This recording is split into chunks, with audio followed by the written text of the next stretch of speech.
Let's send out the massage. Massage. The massage. All right. Let me make sure everything's good on these ends here. That's good. That's good. Oh my goodness. We are live. All right. I should probably get my notes and a pen. I need a pen. Pens are good. Pens are good to have. Did I You should send you? have that, for I sure. forgot. Did I send you guys the XP chart? Yes. No. I didn't get it. Yes. Okay. Real quick, so you guys can see it. I'll go ahead and. It's pretty basic. I can send it to you later. It's just kind of how much XP you need per level. And I'm gonna kind of run through it. It's gonna be kind of loose. This is the first time I'm doing XP based leveling, so we'll learn it together. But Were we supposed to have XP last no. game? No. Okay. The only perk that anyone got was Moon and Amber both got proficiency with the arcane detection kit.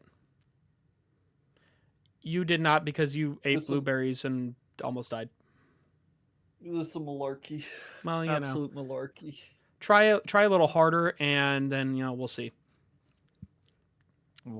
Dang. But how's it going, Ghostlings? I'm here with the Multiverse Menagerie gang, and we are continuing Obojima, Tales from the Tall Grass, the Guardian Physic.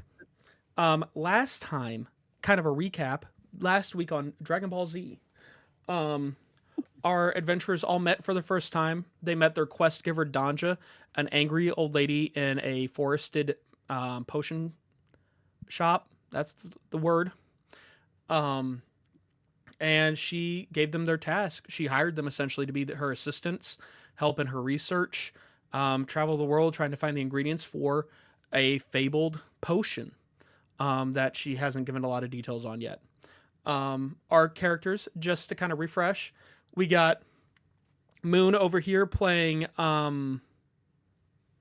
Dahlia, the paladin Nakudama, which is a frog person. All she wants is to teach people not to litter. Be kind to nature. Be kind to the waterways. We got Gigi, Newt playing Gigi, a young elven barbarian who is Dahlia Plasma, Dhalia. But Gigi, he's a little dude. He's a courier for food. He's Uber before Uber, That's me. And then we got Amber playing Vess. What is it short for? Vespertina? What is it? Vespera. Vespertina. That's a name Kanadi likes. I don't know. But I kind of like that name. It's cool. An elven sorcerer's apprentice with a secret dwelling inside. Last time we ended off with the party having found their ingredients and heading back to camp. Moon, you had to dip out early to pick up your husband. They just found the rest of the ingredients. There are 9 ingredients that you guys have accumulated, and they're back at the camp waiting for you. Let me get a drink of water.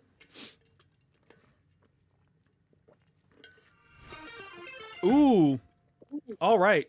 Hey, Moon, I need you to roll a D100 for me. Oh, gosh. And let me know what you get. Hold on, I'm using my digital dice. Okay, no problem. So, where we're opening up. Last time you guys were all here. Vess and Gigi finished gathering their ingredients. They kind of did their own separate things, found their ingredients, and they met back at the camp where they last saw Dahlia before she had to run off to do some paladin-y things.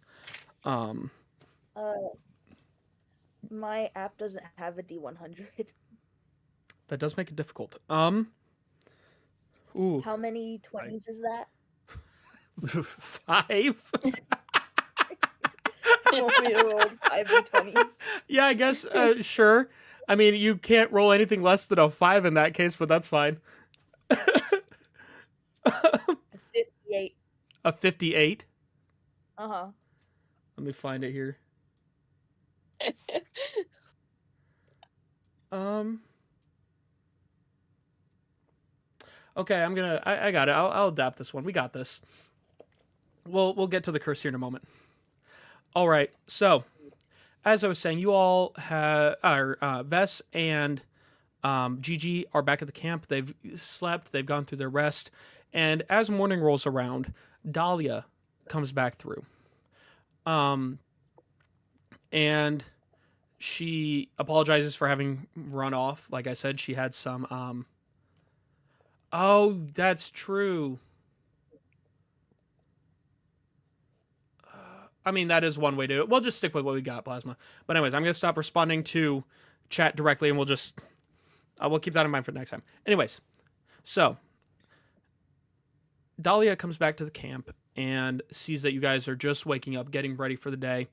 Again, apologizes for having to run off to fulfill her paladin duties, protecting the waterways, making sure things are clean. It's just one of those things. It happens, We all have our things that we got to make sure we do. But she walks up to the camp. You guys are prepping for the day. And you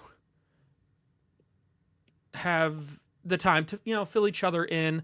Make sure you guys are on the same page on what needs done or what you want to do.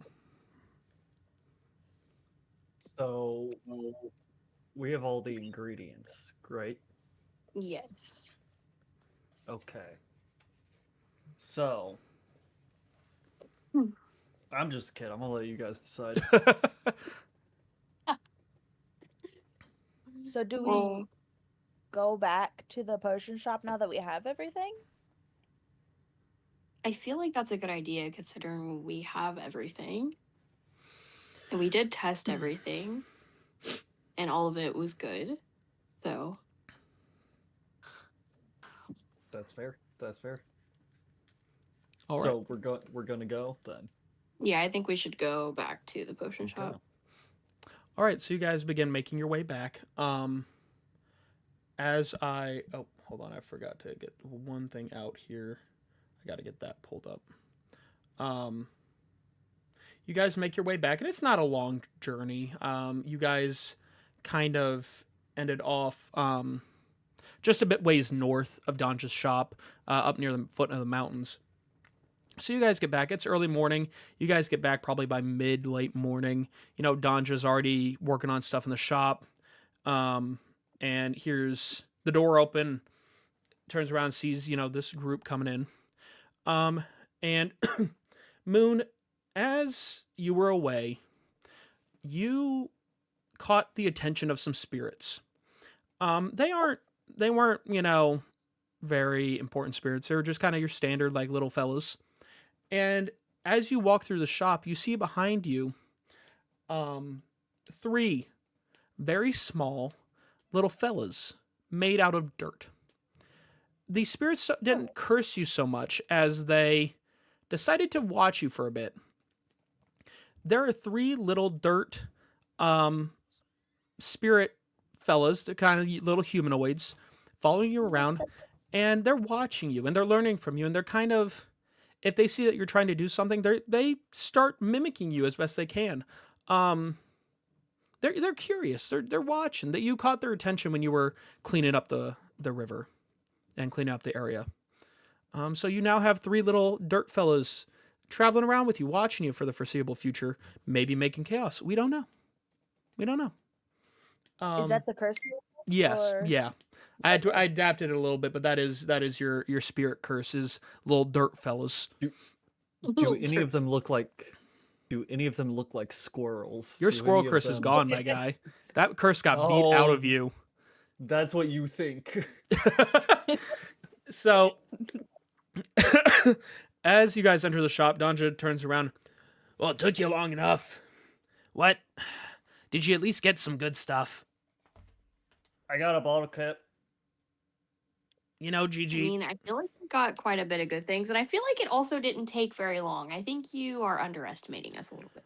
Well, how far out did you go? There's a whole island out there. Well, go out. I over. pull out my little courier map and I just point at a place. I don't even know if it's like there, but I'm just like, here. here. I just point. Gigi, you and I are gonna have fun, bud. You are delightfully stupid. Thanks. That's what Rococo tells me. Anyways, so you've got your Sorry, ingredient. Rococo. You guys have at least 9 ingredients, correct? Yes. Yes. All right. Yes. Let me see what you got. Okay, I will take out my little bag, my little satch, my little guy, and hand her over the bag. It has all the ingredients in it currently. So with a little bit of a whistle and some, that's kind of how he's some whistles and some chirps and things like that. That's how he communicates as of now.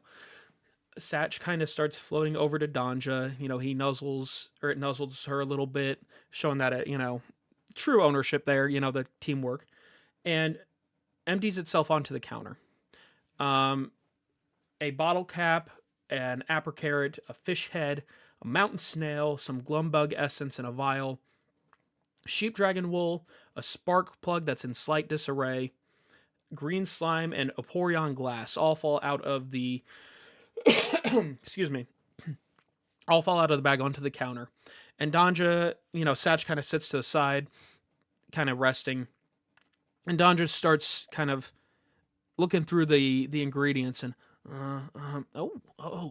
you found the bottle cap, Gigi? I did. It was in a river. That one. I thought it was a rock at first, but That seems like just it's a bottle cap. That seems like it's gonna do some good stuff for you. Anyways, now it's time to teach you guys the rest of potion making. And this is where you need to listen up because there's a lot to go over and I'm not going to say it twice. I will say it twice if you need me to, but Danja will not say it twice. Okay. So, the basics. You found your ingredients, you foraged, you salvaged, you did what you had to do, okay? Every magical ingredient you find has its own skills. It could be that it's good for combat, bolster you up. It could be good for utility. It could have a plethora of different practical things. There are a lot of them that really aren't necessarily helpful or not. They're just weird. They're whimsical. They're odd. And so what you're doing in potion making is taking these magical essences and combining them into something new. You take your ingredients, you take muck, which is a combination, you mix herbs, some gold flake, you mix some water, you mix all sorts of things into this almost like a magical catalyst called muck. And then you combine them, and boom, you've got a potion as long as it works well. This is good so far? Good? Yes. Yep. Yes. Now, a little bit of a history lesson for you. There was a book at one point called Granny Prumple's Almanac of Island Ingredients, the how-tos and what-fors on the craft of potions in 7 volumes. That's a long name, I know, I hate saying it. For now, we're just going to call it the Almanac. That's easy, So, there are these volumes are out there. There are no copies of the volumes. The volumes as a whole are out there. As of now, each of the witches' covens on the island, have 1 volume. And they're constantly trying to fight for the other ones. They're making deals. They're doing all sorts of stuff to try to get their hands on the most of them. Now, there are some places that have copies of pages or sections of them. We have a couple here. If you guys look through, you might be able to find them. But we do have copies here. On a side note, these almanacs and these pages. What the almanacs do is when you're foraging or salvaging ingredients you get advantage on your rolls to find them if you have access to the volume for that region. So each book is for a specific region. And if you have the book, you have advantage on finding magical ingredients for that area. And if you have access to the almanac, you're aware of the attributes associated to the ingredients in that area. Now, if you have access to a page, like a copy of an ingredient in the book, you get information about one specific ingredient. So you get to, the attributes of that one ingredient and kind of a little bit of advantage on where to find it more. You may be able to find copies of the almanac pages in shops and stuff like that, shops, libraries, witches' huts, all sorts of things like that. But the full books are only at the covens. So that's a little bit of a side thing for you. So now we're gonna get to the first potion making. Gigi, I want you to go first. That's me. Yeah, buddy, it Okay. is. So I want you to pick 3 ingredients. Okay. Bottle cap, Okay. snail, Okay. surprise me. We'll give you the fish head.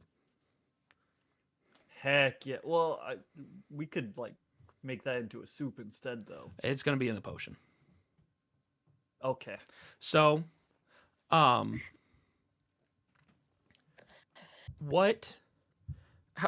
the potion making works in the real sense. Each ingredient has a combat score, a utility score, and a whimsy score. When combining ingredients with muck, you could add, so the 3 combat scores, you add the 3 utility scores, and you add the 3 whimsy scores. Whichever one is highest determines what potion you get. And then that number is which potion in the list it is. So like if your highest one is a 21 in utility, you get utility potion number 21. And typically the rarity counts up. So the first 1 through however many is common, and then you have uncommon and then rare. Okay. So that's how that works. For this time, you don't have to worry about muck. Danja is going to provide the muck. But muck, for a common potion, it's 15 gold worth of muck, uncommon 75, and rare potion is 300. We'll play around with costs and stuff later. There's some variation and stuff. Okay. So, Gigi, I want you to take those 3 things, okay? Mm-hmm. And then I want you, we're gonna research here, buddy. Okay. Okay. So your bottle cap. Mm-hmm. Let me find it here. Where is it? It's right here. Thank I you. hold it Thank up. you. I Thank say you. It's right here. Thank you. So run that through the arcane detection kit. Okay. So I go over to Gigi goes over to the arcane detection kit and he starts like messing with it, but he is very clearly not used it before And because Don, he's not proficient in it, and so he's like trying to just like shove it in there and doesn't quite know what he's doing. right. So Dondra comes over and helps you out, kind of guides your hand a little bit, like, okay, here's how you do it. Da, da, da, da. And you run the Okay. bottle cap and you run the fish head and the snail through the arcane detection kit. Okay. From this, and I'll give you the numbers after to help me add them up here. From this, you know the bottle cap is the magic coming off of it is very odd. It's kind of unpredictable what it could do. From the fish head, let me find it. The fish head, it's not got a strong magical essence all around. You do notice it's a little bit more well-rounded. You know, you kind of get the gut instinct that as a cook, that, fish heads can be used in multiple different things. And so you assume from a magical stance, it could be used in multiple different things. Yeah. I put fish heads in my McChickens. I think that's copyright. I put my fish heads in my magical Mac Chackens. And then let's see, the mountain snail. Was the mountain snail an uncommon? I can't remember.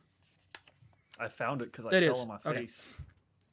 And then as you're putting the snail through, it's a living creature.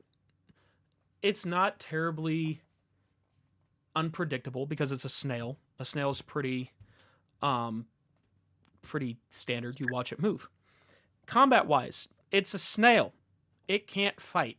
It's got no boxing gloves.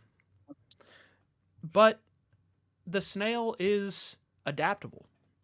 It is adaptable to its environment, and it's adaptable in how people use it. Potions, food, pets, all sorts of things. So you get the sense that it is very utilitarian as well as an ingredient. So, your different ingredients, the bottle cap, your combat score. Let me find it again. Where did it go? I just had it. Oh, I'm gonna have to do math, aren't I? Hold up. Let me get a pencil.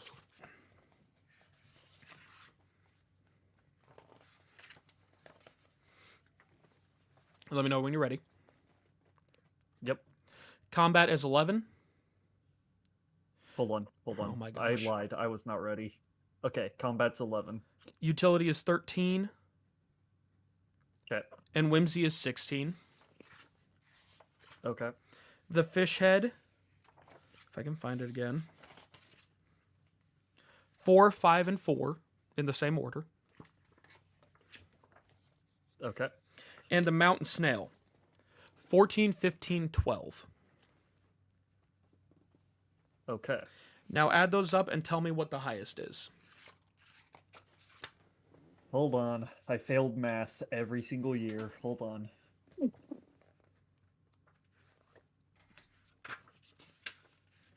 Just kidding. Hold on. Let me. I'm gonna go grab my Utility. Utility seems high. Wait. All right. Yes, utility is highest. What potion, what She happened? gone. My dog stole my laptop. Oh, okay. I'm like, Okay, so what's the utility score? 33. 33. All right. Let me get this pulled up here. 33. Okay. Okay, interesting. We're going to wait to do all the results at the end. Okay. Spirit. All right. So, Danja, as you're finishing the potion, as she's showing you how to do this, she kind of, oh, okay. This is interesting. Good work, Gigi. Good first attempt. Heck yeah. Hold on. I have to do this. Night, night, buddy. Love you. Get good sleep. Be good for mom. Yeah. Get good sleep. Good night, kiddo. Love you too. Everyone loves you. I know. All right. So, Danja, good job, Gigi. That actually surprised me a bit. All right. And she goes, okay, let's see here. You know what? Oh, Dahlia, you're up next. I will be right back. Okay. Okay, Dahlia. Moon, just on a side note, you know your camera's turned off, right? Yeah. Okay. I'm fixing it. Okay, I just want to make sure. Okay, so she goes, okay, Dahlia. You're next, more so because you've got some critters trailing you. I want to kind of see what they do. So, Yes. pick your ingredients. Pick what's left. From the rest, you've got apple carrots, glumbug essence, sheep dragon wool, spark plug, and green slime.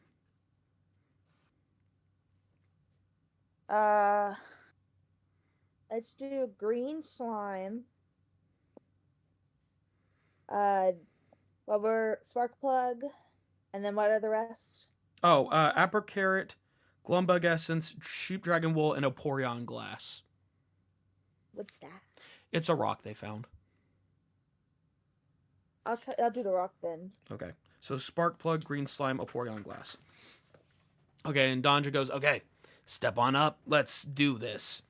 So, do you know how to use the arcane detection kit?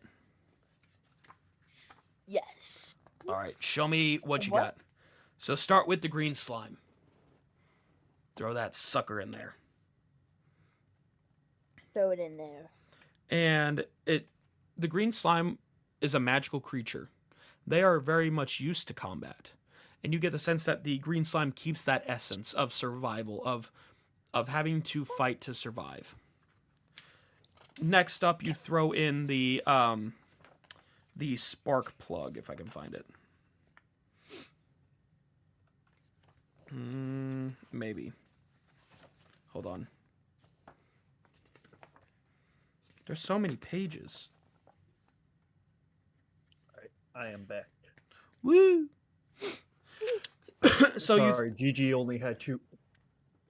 you Go ahead. you throw in the spark plug, and very quickly you get the sense that the magic from this is very widely usable. Spark plugs are used in all sorts of machinery. I mean, it's all in first stage tech at this point, but it's in so many things. So who knows what the spark plug could do, but it's bound to be useful. And finally, you throw in the Oporion glass, the orange translucent stone that was found by the mountain. It's a stone. That's it. You could maybe use it in a sling. It's not very entertaining, but just like any rock, it can be used for quite a few things. So, you get those, and you throw them in, and Danja, okay, this could be an interesting potion. I'm getting the feeling that it's probably going to be more of a useful one than anything else, but we'll see. So your combat scores are 8, 1, and 11. So for the Those are the three in order of the slime, spark plug. slime, spark plug, glass? Oporion, glass. Those are your combat scores. Slime Okay, is so- 8, spark plug is 11, Oporion glass is 1. Okay.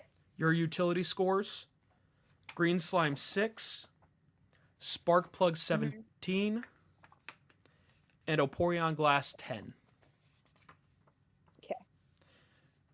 And then the whimsy scores: the green slime is 7, spark plug is 11, and Oporion glass is 0. Okay. And so you get these scores, and you begin to work with them and kind of see what they can do.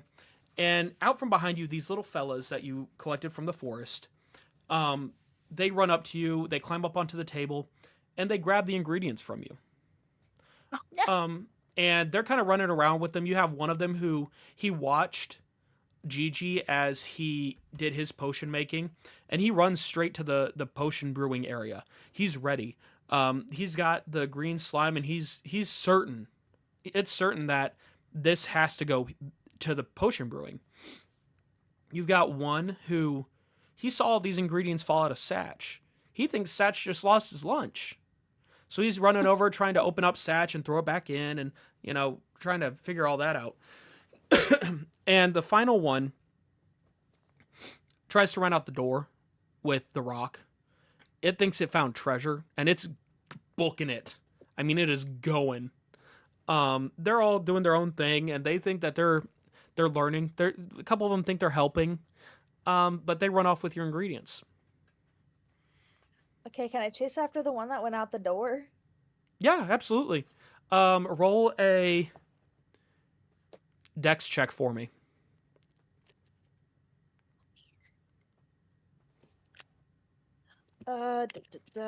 Where is my files? Hold on. Yeah, you're good. I got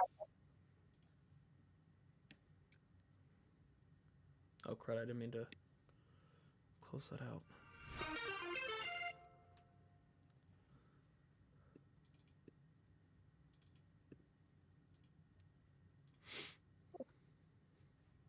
I have a folder with all of D&D.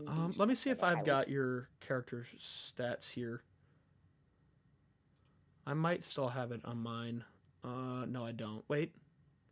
No, you just sent me the character information, I think. Actually, no. While you're finding it, I do have at least part of your stats. Your dexterity is a -2. Yes. So yeah, Oh, that gives you a little so bit of time to it's- find it. I did find it, but is it dice? Did I open the wrong one? I've got some. Hold on. I did actually find my dice. Woo! Let's go. Let's go. You said I'm a -2. Yeah. 14. Okay. So the little guy is surprisingly fast, but you dive for him and you catch him. Your sticky, froggy fingers help you kind of grip the stone he's carrying, and as you lift him up, he's dangling and holding on. And he falls, and unfortunately, I mean, he doesn't feel anything, but he kind of just disperses into dirt.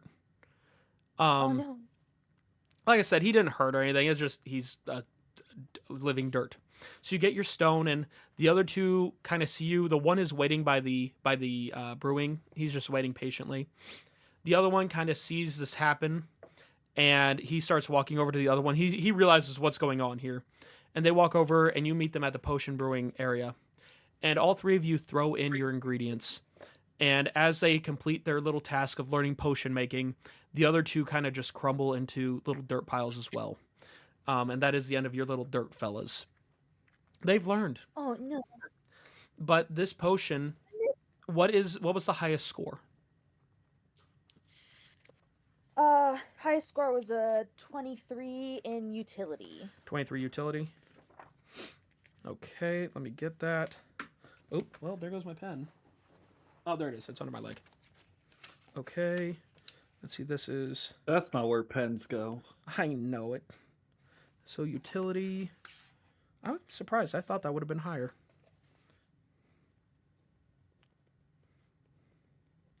All right. And Danja kind of... Okay, now and it's... Okay. It's not Very descriptive. yeah. It's a decent little potion, good first attempt. Now, Vess, unfortunately, you have the last pick of the ingredients, but you're also, I feel like, probably the most experienced because of Alara. So, you've got apricot, glumbug essence, and sheep dragon wool. So come on down. Okay. All right. And you Go as up to her and I just start putting everything into the detection kit because I at least know what I'm doing from that. yeah, you know it. You know what you're doing. So you put it into the arcane detection kit, and it gives you some more detail about their things. The apricot is not very strong magic. The only magic it really has is from the earth as it grows. It absorbs some of the magic essence from Obojima. It's got no combat. There's nothing sturdy or fierce about a carrot. But it's useful. It feeds people. It helps people. And you use a carrot as a snowman's nose. It's kind of funny, you know? You got some use there. Let's see, what was the next one? Was it sheep's dragon wool? Glumbug essence. Okay. So you then move on to the glumbug essence. If I can find it. Maybe I can't. They're sneaky. They are. Maybe it starts with an E? Essence of glumbug? No, that's stupid. That's dumb, guy. Why would you suggest that, Newt? It is essence of glumbug. You know, Yeah, it's Glumbug. well, yeah. that's why So I did that. this essence of glumbug, I mean, it's fairly magical. It's got some good stuff, but more than anything, I mean, it's fun. You remember summers of children, their parents bought them glumbug essence as little lights and paints and things like that. You know, you remember seeing your first glumbug tickler, trying to get glumbug out of it, and it's funny. It's a good memory, and it brings a lot of enjoyment out of it. And finally, when you throw in the sheep dragon wool, sheep dragons aren't known for being terribly combative, but they can hold their own. They can hold their territory. They have some utility, they have some purpose outside of it. Their wool, meat, maybe things like that. They're kind of funny to watch because they act kind of goofy. They fly around, but more than that, that they are creatures that are somewhat territorial. They will protect their own and protect their area, and so they're tough critters. So, of your ingredients, your combat scores in that order. So carrot, essence, wool. The combats are 0, 11, and 10. Okay. The utility are 3, 11, and 8. Okay. And the whimsy are 1, 17, and 7. Okay.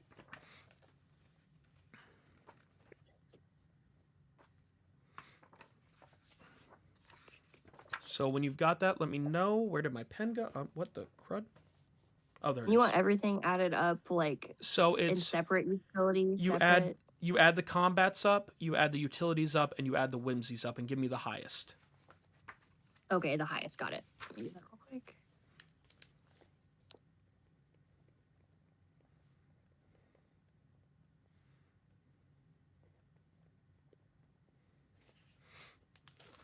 Okay, the highest is 25. Which stat? Whimsy. Whimsy 25. All Yeah. right, let me get that pulled up. Oh, that's interesting.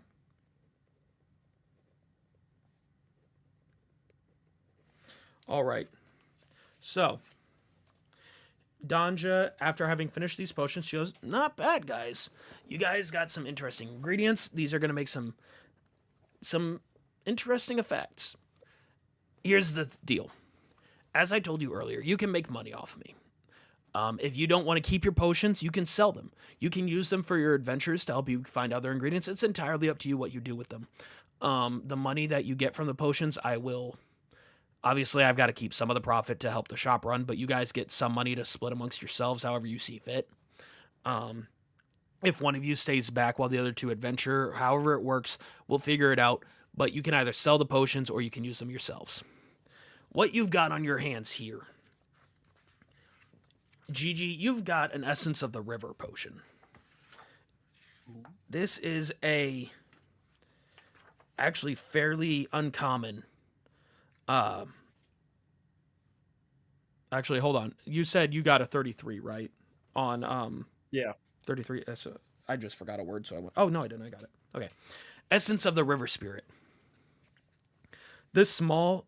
I'm just gonna read it out because my voice is starting to. This small stoppered vial contains a clear liquid that shimmers with a faint blue light. When the vial is opened, you can pour the liquid into a small pool of water, such as a bath or hot spring, transforming it into a healing pool.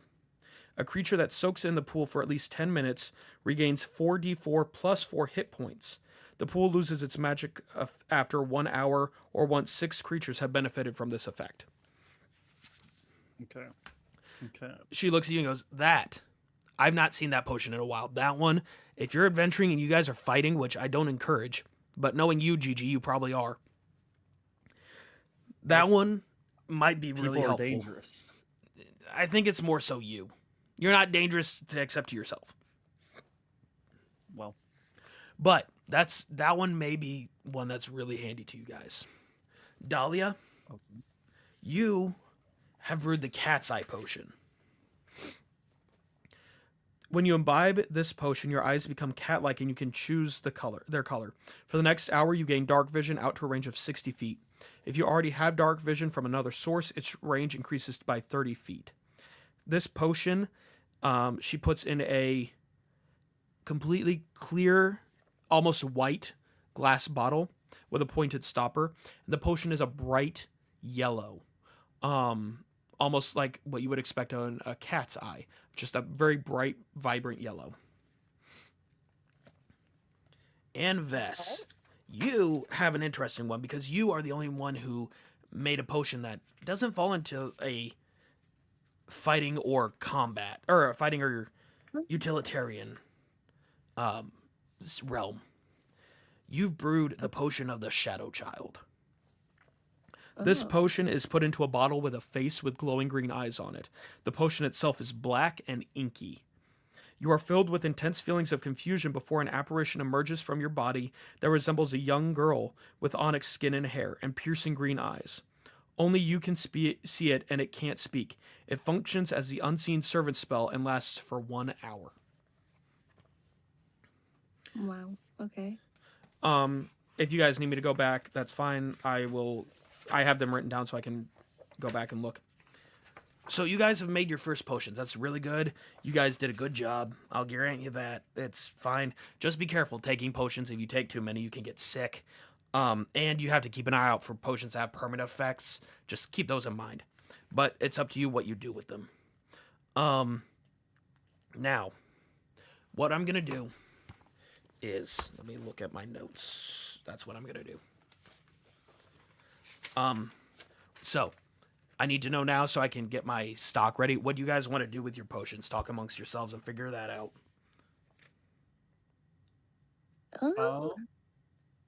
I kind of want to keep mine.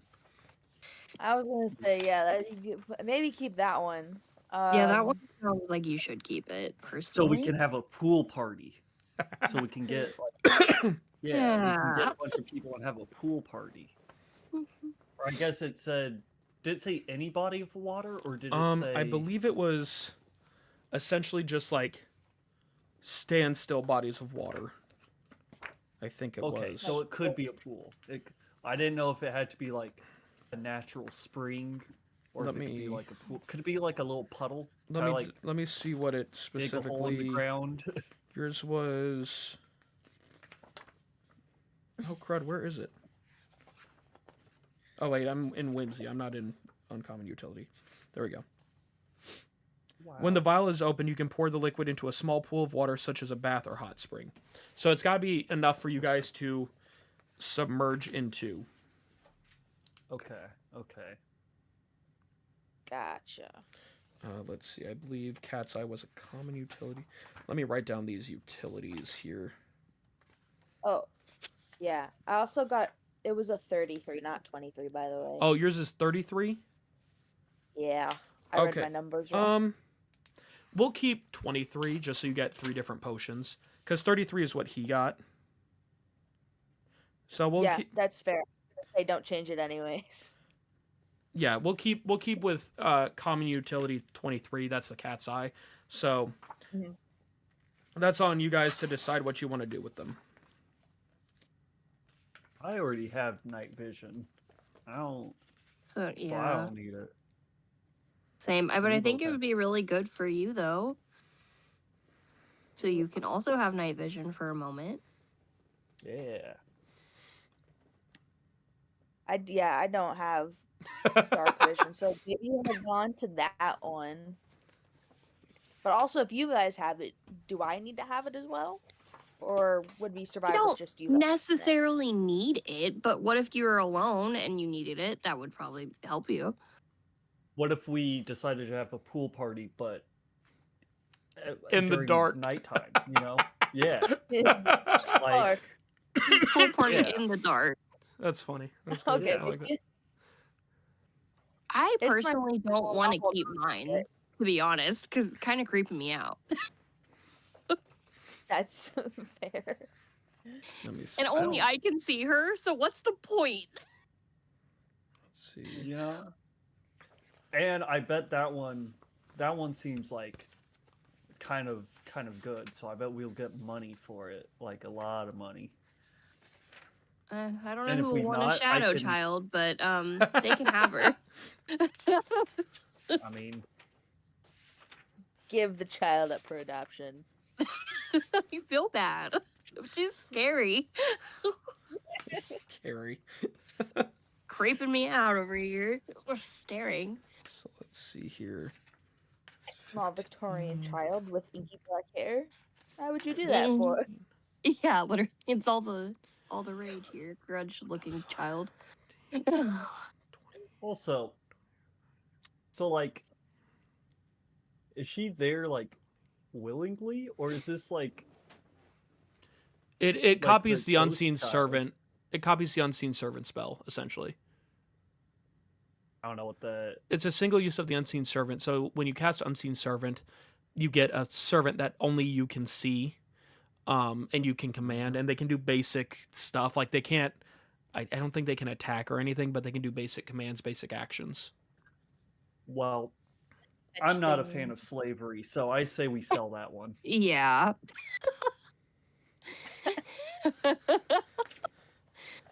Honestly, I just want to sell her because she's She's kind of creepy. All right, so you guys are selling the one and keeping the other two? Yeah. Yes. Okay, so you hand the potion to Donja and she says, okay, so what we're going to do, here's how this is going to work. You give me the potion, I'll go ahead and pay you in advance. And we just expect that you work it off, if anything. If it doesn't sell, it doesn't sell, but you have the money either way.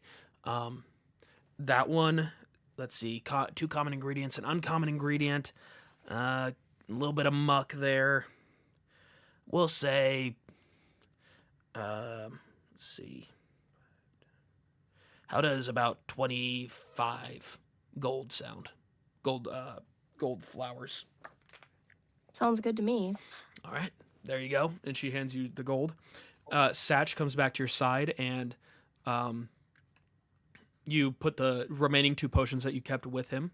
As I said, you have access to him and to the potions and to any ingredients and the arcane detection kit within him. Anything else, he acts just like a normal bag, limited space. To perform alchemy, you have to be somewhere that has alchemy supplies, so you'd be looking for another potion shop, maybe some other shops or research areas, but you're not going to be able to do it just out in the middle of nowhere. Donja says, guys, that was a good job. I'm pleasantly surprised with how well you did. As I said, you guys can work however much money you want to get. Obviously, I mean, I'm not rich, but I can pay you a bit for different stuff depending on what happens. And you're gaining experience as you do it. For the first potion brewing, let me pull this up. Let's see, level and multiplier. We have 3 players. Let's get to level 2, 900. I'm going to say you guys gain, we'll say 100 XP each, just for your first potions. I'm not gonna, that won't necessarily be the end all be all. It'll kind of depend on how well you do, all that stuff. But for the first time potions, we'll just do 100 each.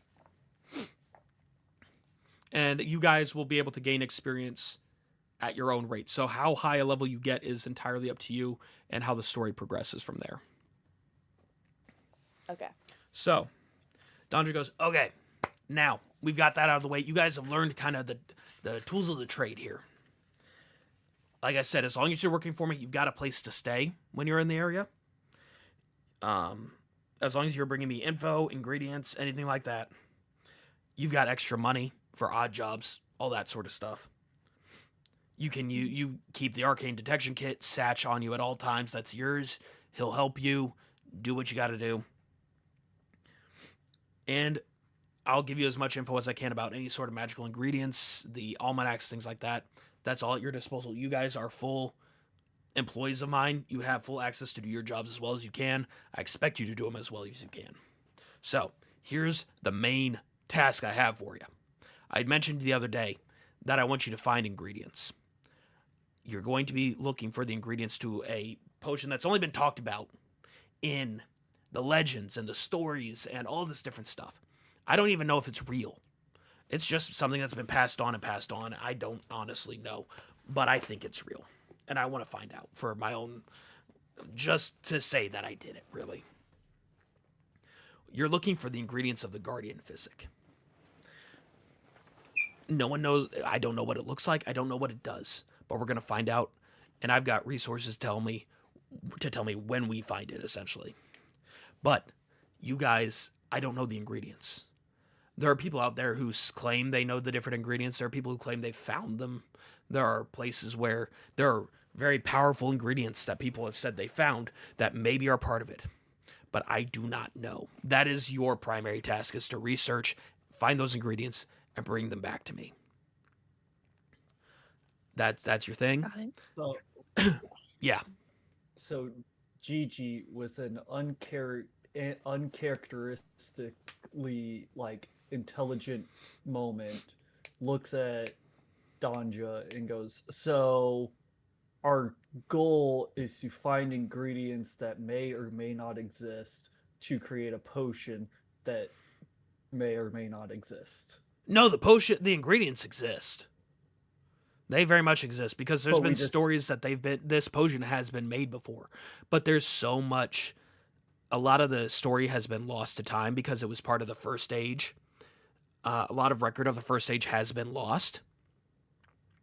So that's something you guys are going to have to find. The ingredients exist. It's just a matter of what ingredients make it, and what it does after that point. I have resources to tell me what the potion, kind of the magical essence that the potion will give off. Plus, I'm a magic caster. I've been doing this for years. I'll be able to tell you. It does exist. It's just finding it. Gigi hears all this and just goes, okay, and starts walking out. So he's on his way. he can do what he wants to. I don't care. Basically, what it amounts to is you guys can split your time however you see fit. If you want to make some extra money, you can hang around the shop. You can split up. You can do whatever you got to do. But I want that to be your main goal. So you guys might want to go catch up with the idiot. Okay, start running All after right. him. I'm gonna get a drink. Cause I stay for a minute and ask, do you have any idea where some of these ingredients might possibly be? That way we don't have to just like run ragged. I would start by asking around for rare ingredients that are rumored in the different towns and villages. You're gonna have people who know rumors from all over the place in different areas. I kind of keep to my shop, so I'm not part of the rumor mill very much. I don't know if you could tell. I don't like people. So it's kind of one of those things. I would start with asking around, listen, keeping your ear to the ground, essentially. There's people all over the place that know something about something. You just kind of have to follow the leads and see what you come up with. All right. I will do that, and I will help the rest of them as well. See if we can do this. I will do my best for you, for sure. Oh, I'm sure you can do it. Oh, real quick, how many spirit soothes do you have? Unfortunately, I only have 2. All right. My mentor, she only gave me 5, so. All right, let me check something. And Dondra goes back and kind of shifts through all the bottles and stuff and comes back with a small box that has, we'll go with a week's worth of Spirit Soothe.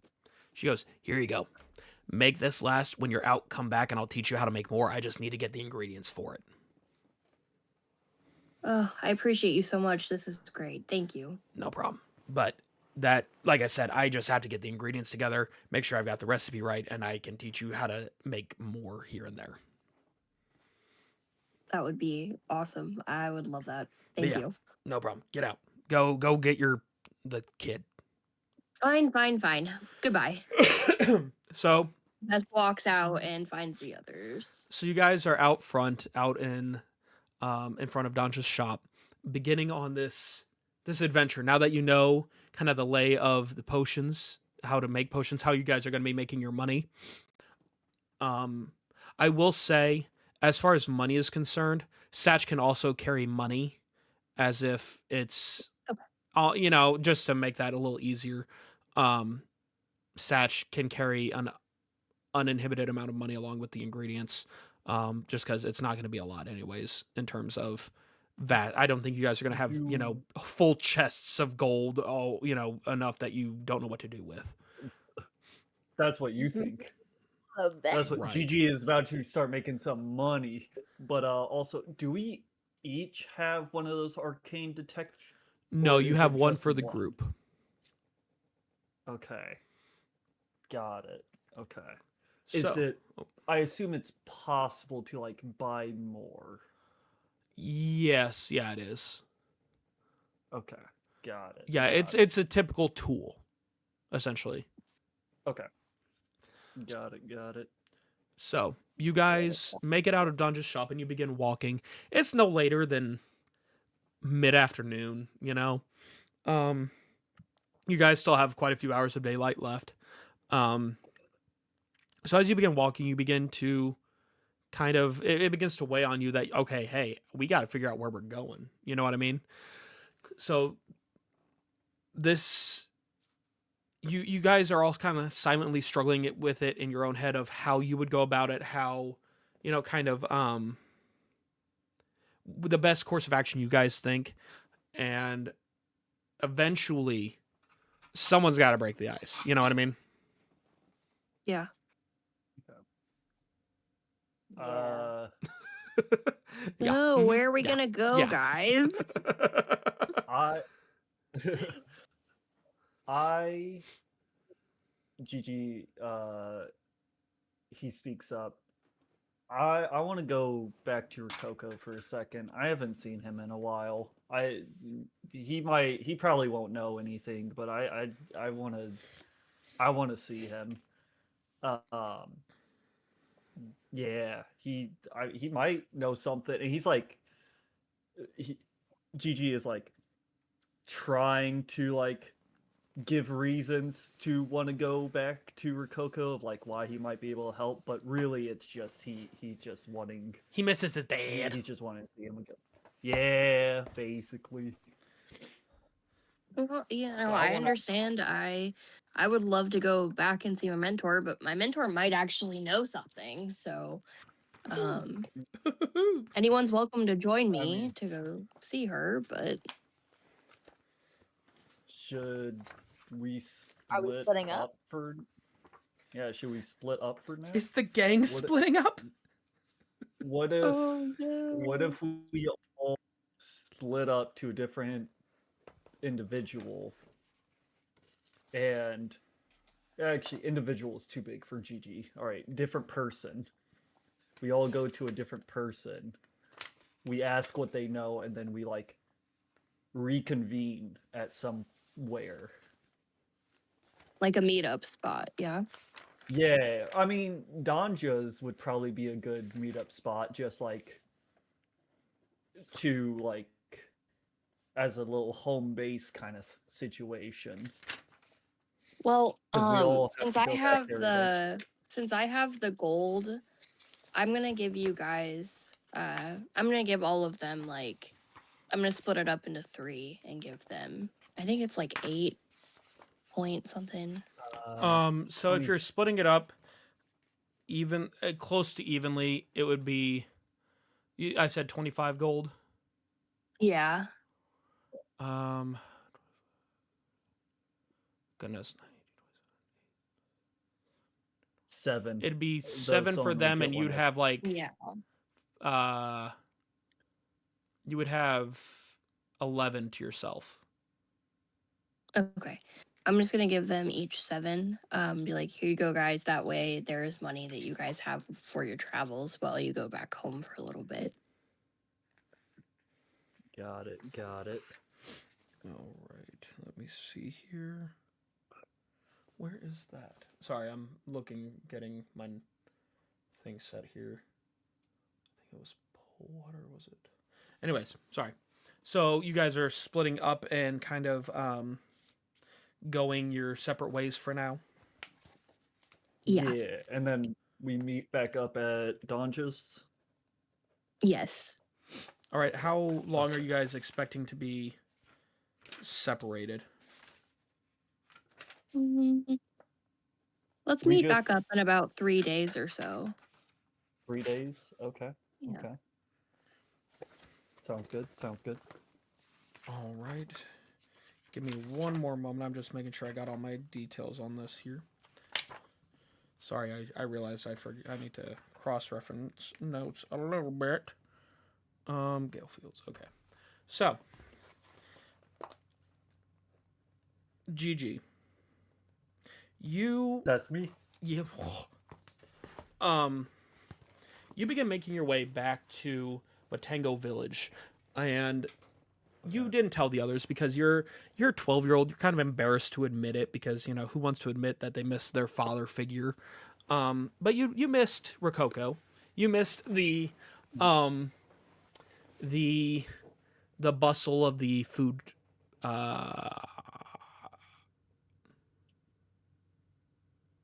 not cart. Food Stand. service? Food stand. Oh, stand. And as much as you wouldn't admit it to his face, Working with Danja reminded you a little bit of Rococo. The gruff, angry kind of deal going on. Old people, you know? Yeah, crazy. Gotta love them. And so you start making your way back to Matango.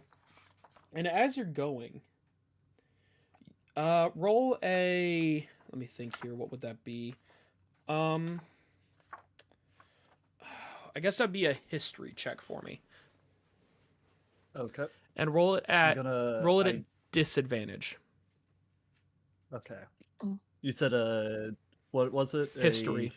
History? Yeah. Okay. I just got a titanium D20. That's like 4 times the size of a regular one. So Oh, let's gosh. see. I wonder if you guys can hear it. Hold on. I don't know if you guys heard that. No. I didn't. Oh, well, man. Such a shame. Anyways, it's a 10 Okay. in total. So you're on your way back, and as you're traveling, because it's not a far walk, you feel like you're forgetting something. But you can't place your finger quite on Okay. what. You feel like it's Got probably it. important, and you feel like it's something where Coco's probably gonna maybe be mad about, but you don't know Okay. what. And so as you're walking, you have this kind of sense of dread. Out of character, I think I know what it is. You 100% know what it is. Yeah. Out of character, I'm like, oh yeah, that's yep. No. Dang. And yeah, I did forget about that. Yeah. You did. All right. Well. All right. So Well, Gigi is sweating bullets right now.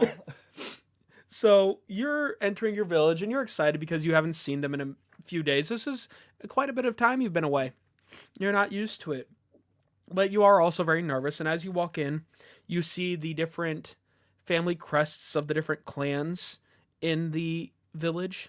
The Red Chanterelles, the Reishi clan, the Matsutake gang, and the Porcini family. I'm going to say Porcini. It sounds Italian.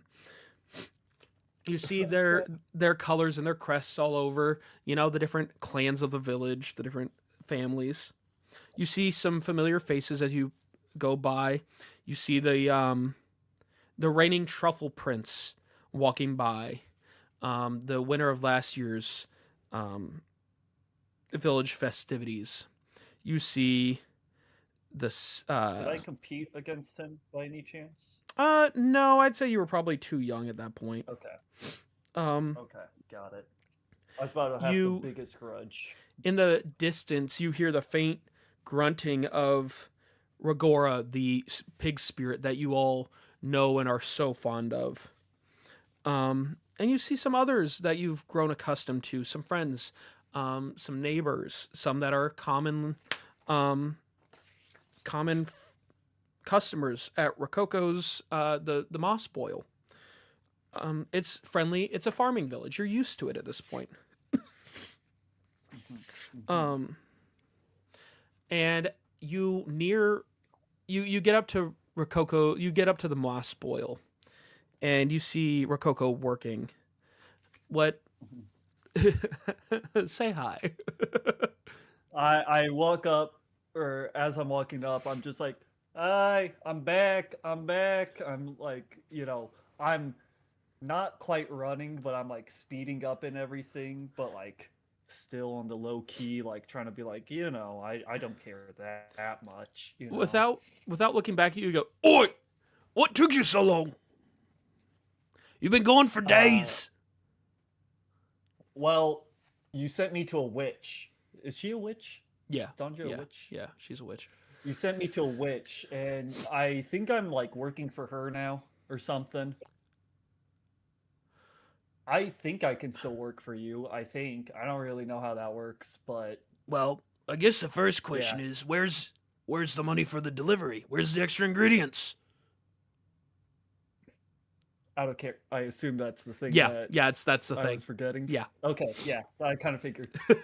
All right, back in character.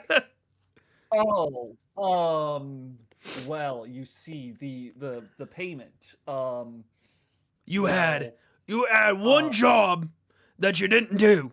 l- the witch. What The kind of witch. worthless? Listen. If it makes you feel any better, It I got probably this doesn't. really cool potion. I got this really cool potion. It would be great for a pool party. What gold do you have? I got 18 gold. Do you remember how much I said that was owed? It was 35 something petals. 35, was it the sea petals? The middle tier money? Does that sound right? I know it had petals in the name. Yeah, sea petals. Okay, so 17 would be... Or you said 8...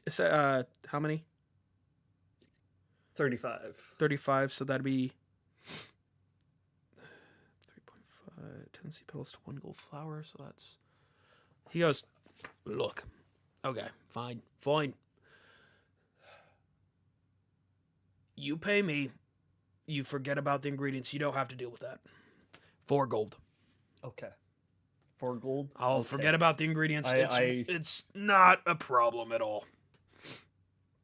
Gigi sheepishly gives him 4 gold.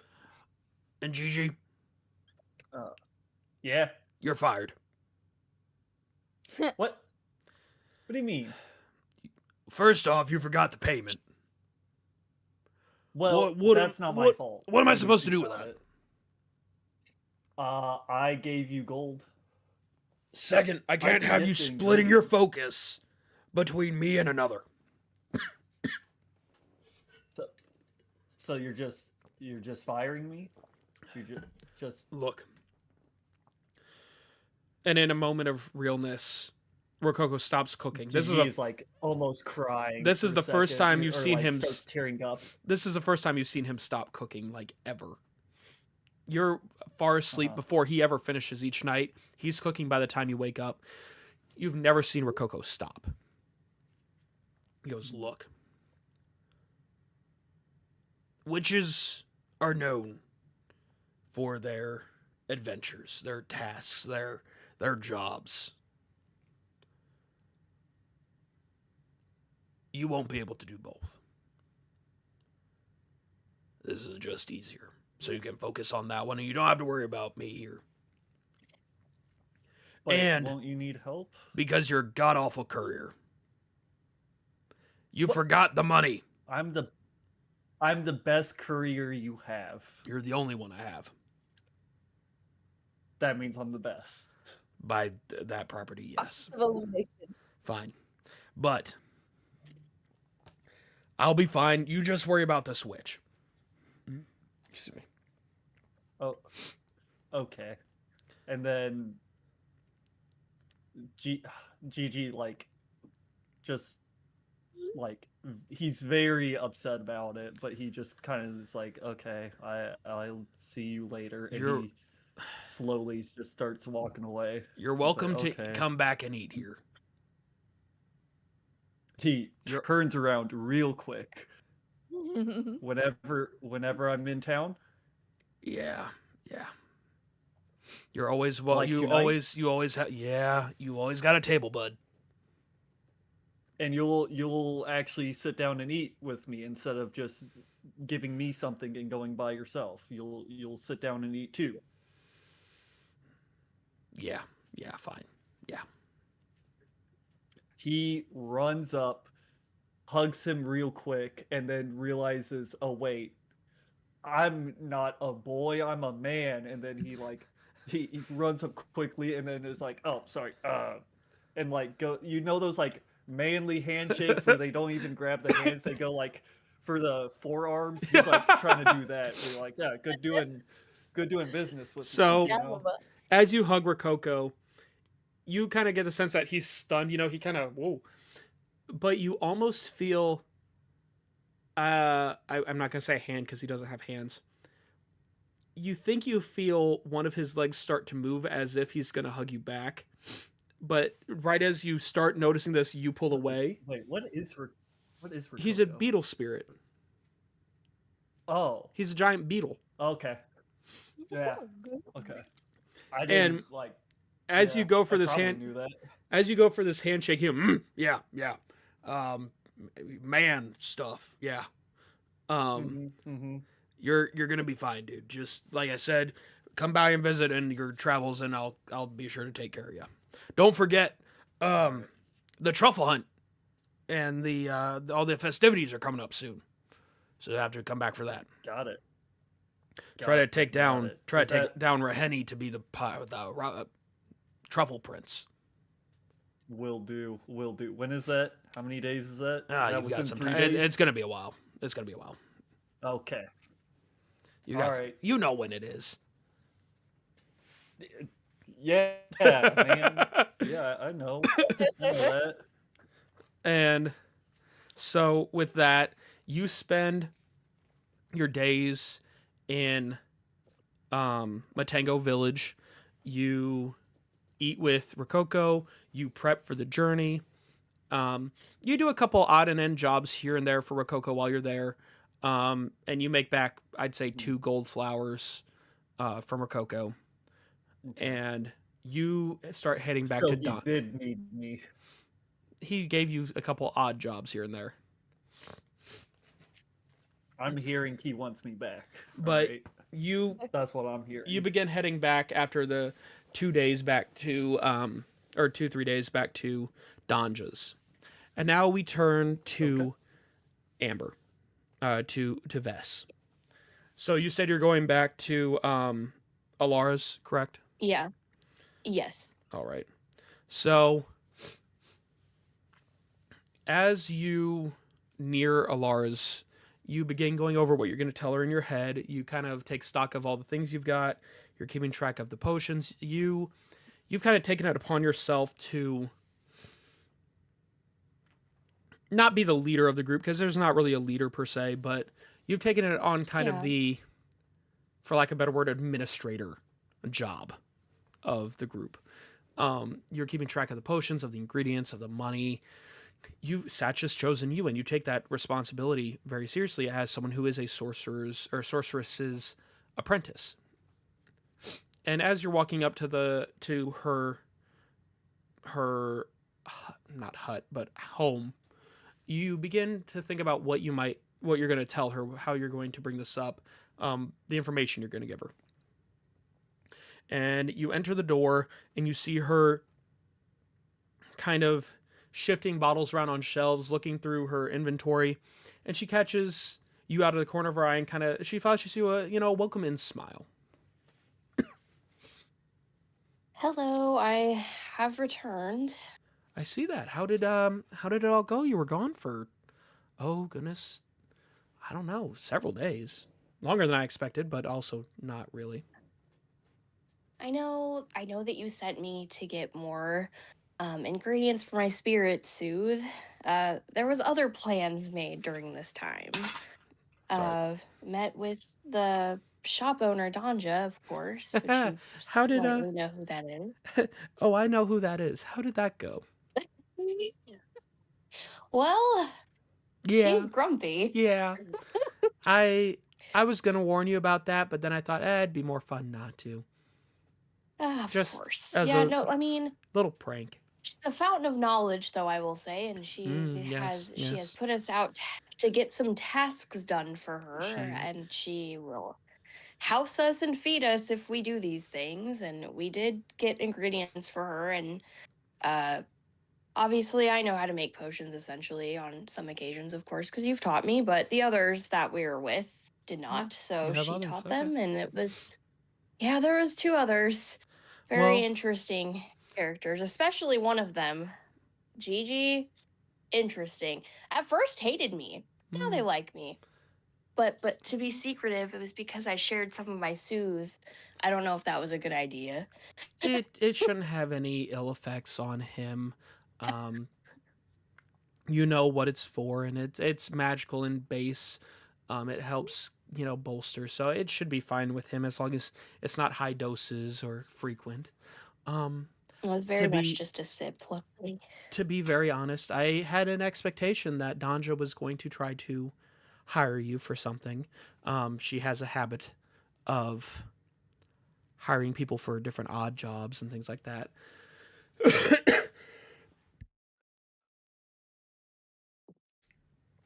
Sorry.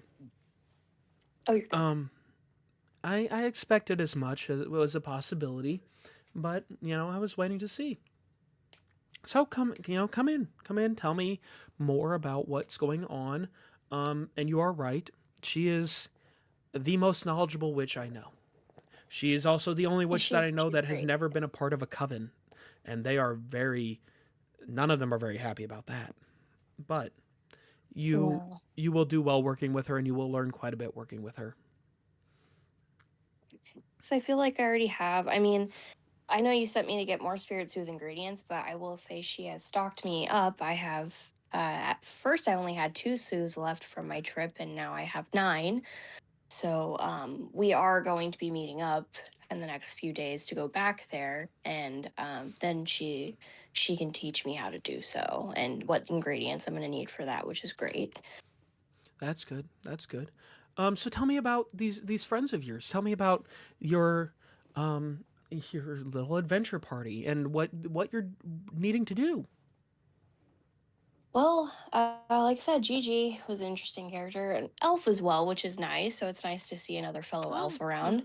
Um, but Gigi's young, very, Yeah. um, not trying to be mean, kind of stupid. If he's young, I Just mean, doesn't it's really have big brain energy. well, G some But suddenly very feels fun to be insulted for around. some reason. there's a disturbance in the force. Yeah, he doesn't understand why, but he's suddenly hurt. His feelings have been hurt again. He looks up in the air and a single tear rolls down his cheek, like, oh. But and then we have Dahlia. I really enjoy Dahlia. Dahlia is very like nature driven, very much like very nature driven, very much likes the river. Is a frog essentially, Yeah, so that very tracks. much obviously would like that. So it tracks, but very sweet. Yes. I feel like very could be a very motherly figure of sorts, but very sweet. But it's an interesting group of people, I will say. It very much sounds like it. So what's this job that she's got you going on? Well, she wants us to get ingredients of the Guardian Physic. Um, do you happen to know anything about that? I know that the ingredients have been lost. We have to find them. They're very rare. I know there's rumors about like where you could possibly find the ingredients, and she told us to listen about and go ask around. But how am I supposed to find these things? I have no idea where they would be at. She kind of pauses for a moment and thinks. She goes, "Well, dear, to be honest, if Danja doesn't know where the ingredients are, I don't. She knows where just about every ingredient out there is. If she doesn't tell you where it is, she either doesn't know or there's a reason she doesn't want you to know.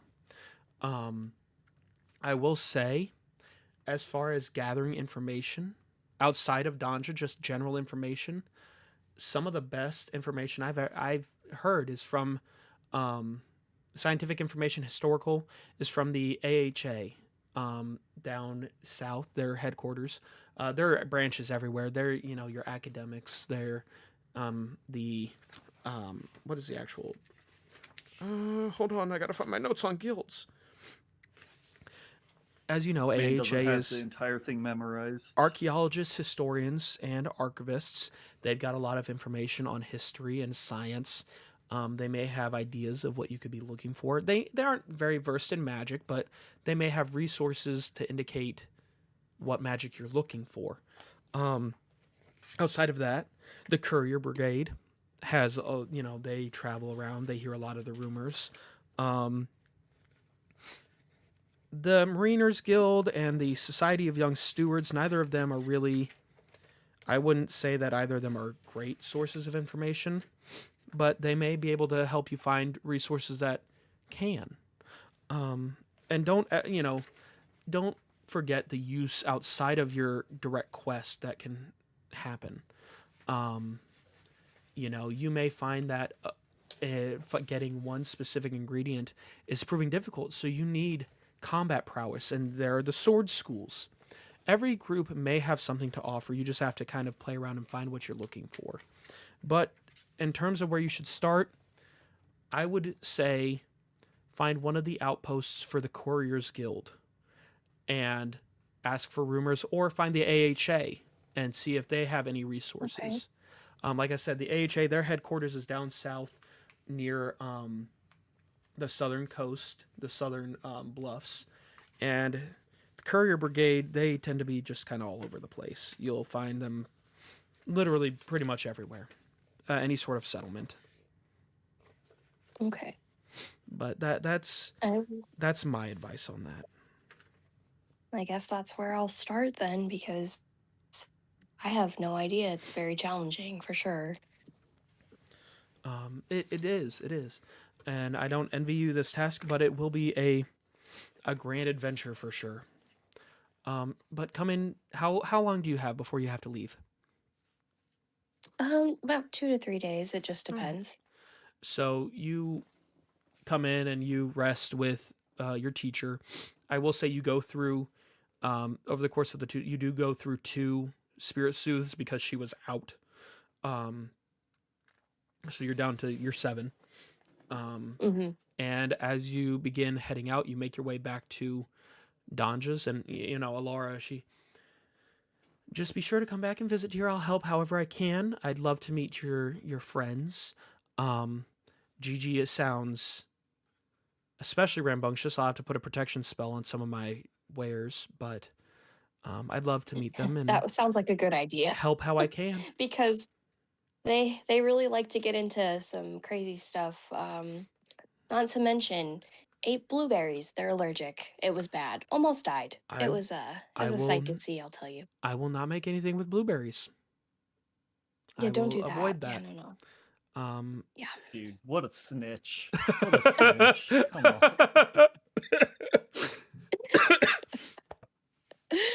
on. And with that, you leave and start heading don't back know to anything. Donja's. You've left with some sort of idea of where to start. So far, each of you have gained something.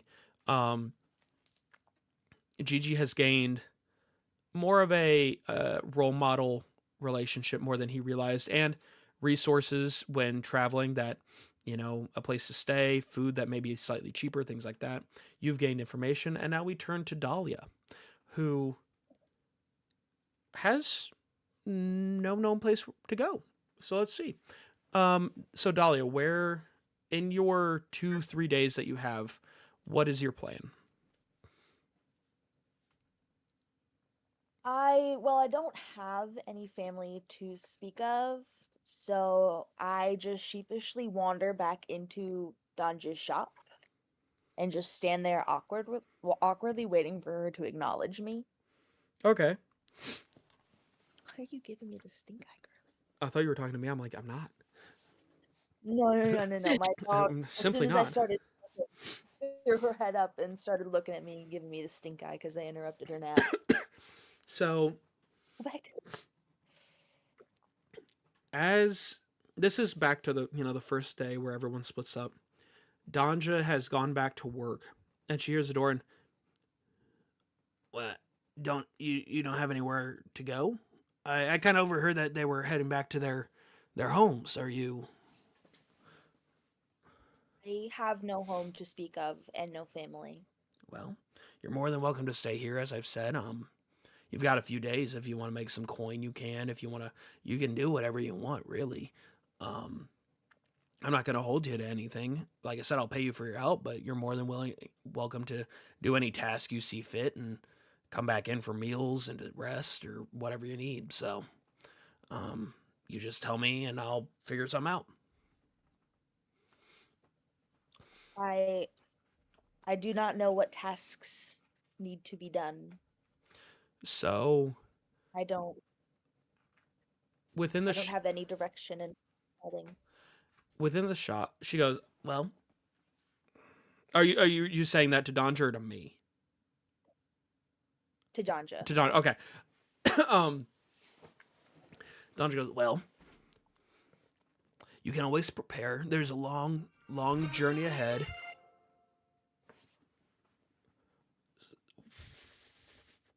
Sorry, we just got raided by 23. What's up, guys? Welcome in. Welcome to Obojima Tales from the Tall Grass, the Guardian Physic.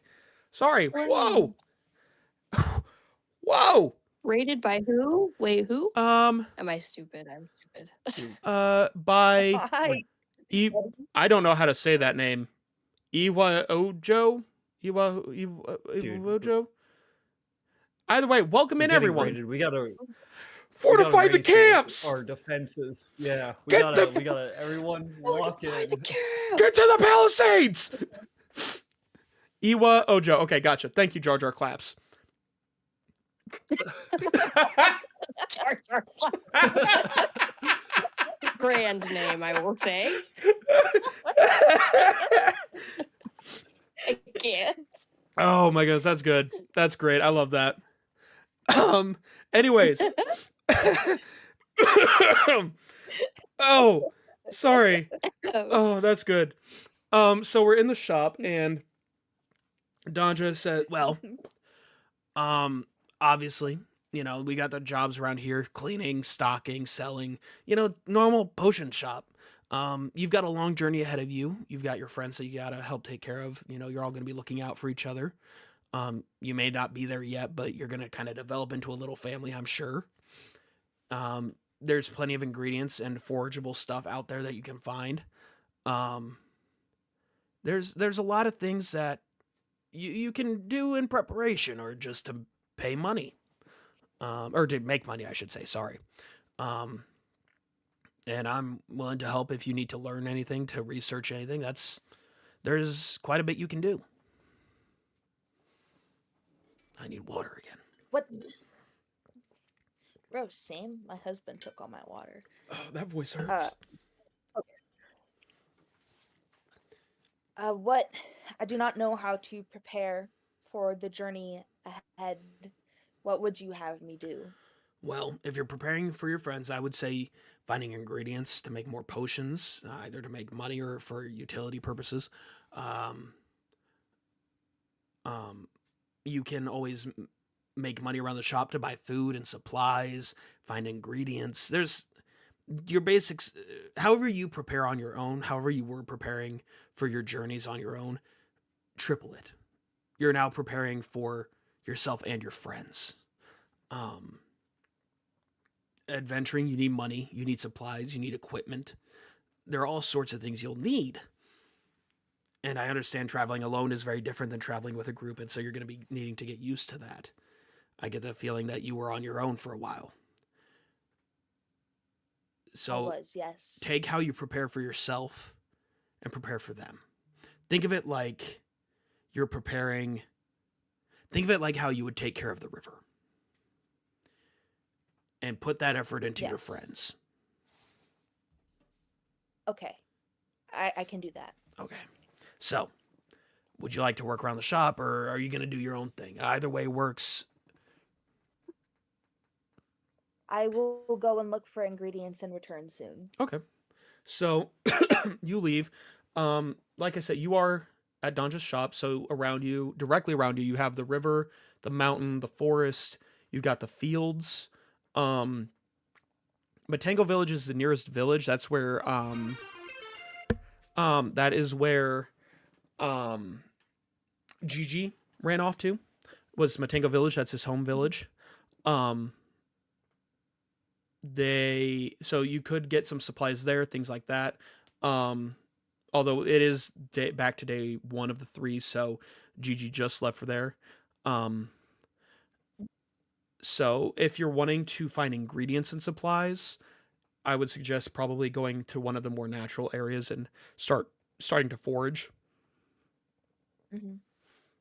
I think I'll head to the river first. Okay. So let me get that pulled up. So Dang, river paladin going to the river. Who would have? Well, she's not a river paladin yet because she's only level 1.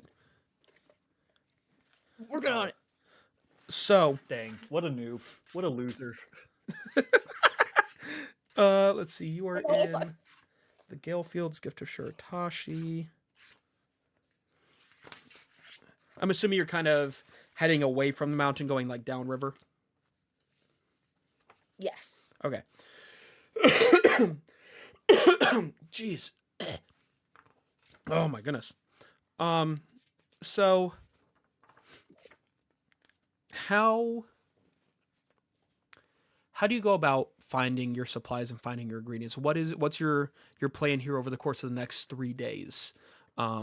You are staying clear nearest to Danja, so you don't have as far to travel as the other two.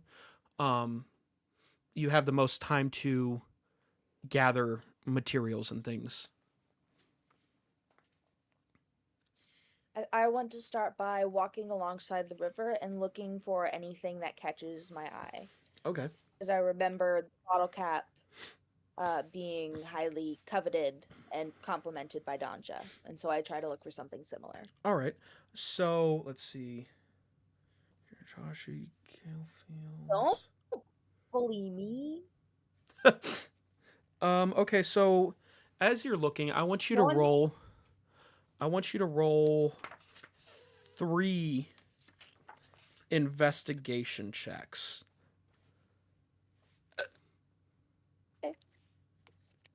Three. Give me a second. Dang, I only got 3. one. Well, you're not as important. Well, I mean, That like, is come on, in- man. intelligence. No, I'm sad. Investigation, yeah, intelligence. Yeah. Mm-hmm. Yeah, my text was really small. I wanted you to double check. Roll all of them right now. Yeah. Mm-hmm. You're determining what you are finding or what you aren't finding, essentially.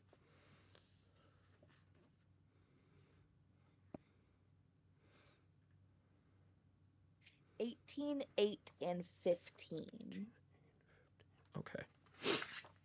So, as you're walking along the river, you walk down the river for a good day. You're very used to this kind of travel. You don't think twice about it. As you're walking around, you're picking up little bits and pieces of things. You find a blue-black salmon that has washed itself ashore. It's back, BAC. huh? Like how? What did you say? A Black? blue-black salmon. It has passed. It's not alive anymore. It has unfortunately washed itself ashore and was unable to get back. It looks like something injured it, and it was quick. As you continue walking, you find a bundle of noble leaf seaweed growing out of the ground. And you know from your experience that it has some medicinal value, so you would imagine that it could be used in some way. And as you travel, you don't find a bottle cap, but you do find a dawn petal,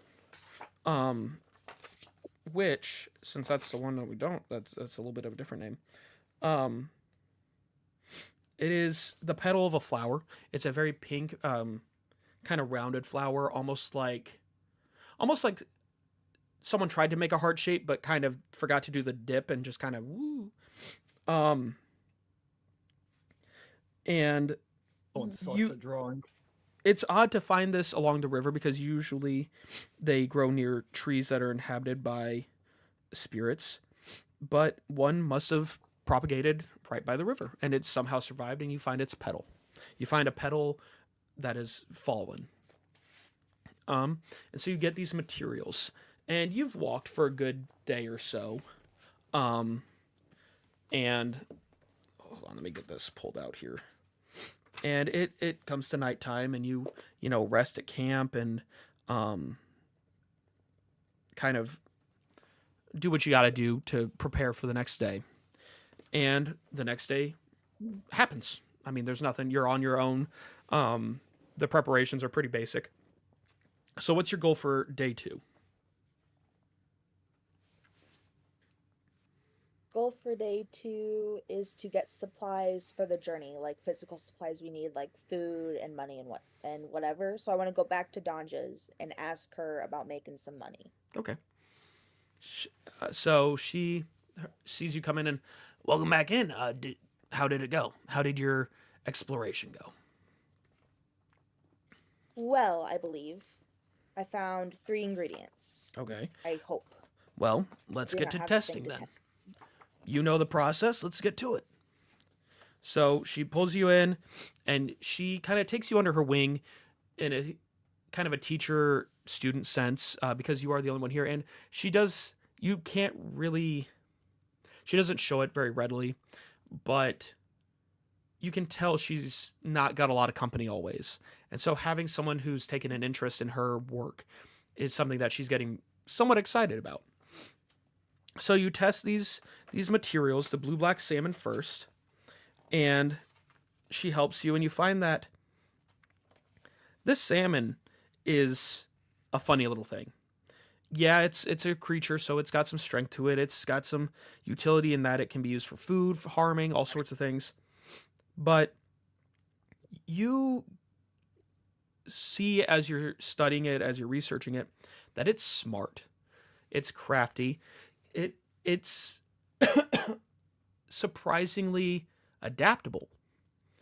And you sense that it's going to kind of give the potion a little bit of randomness.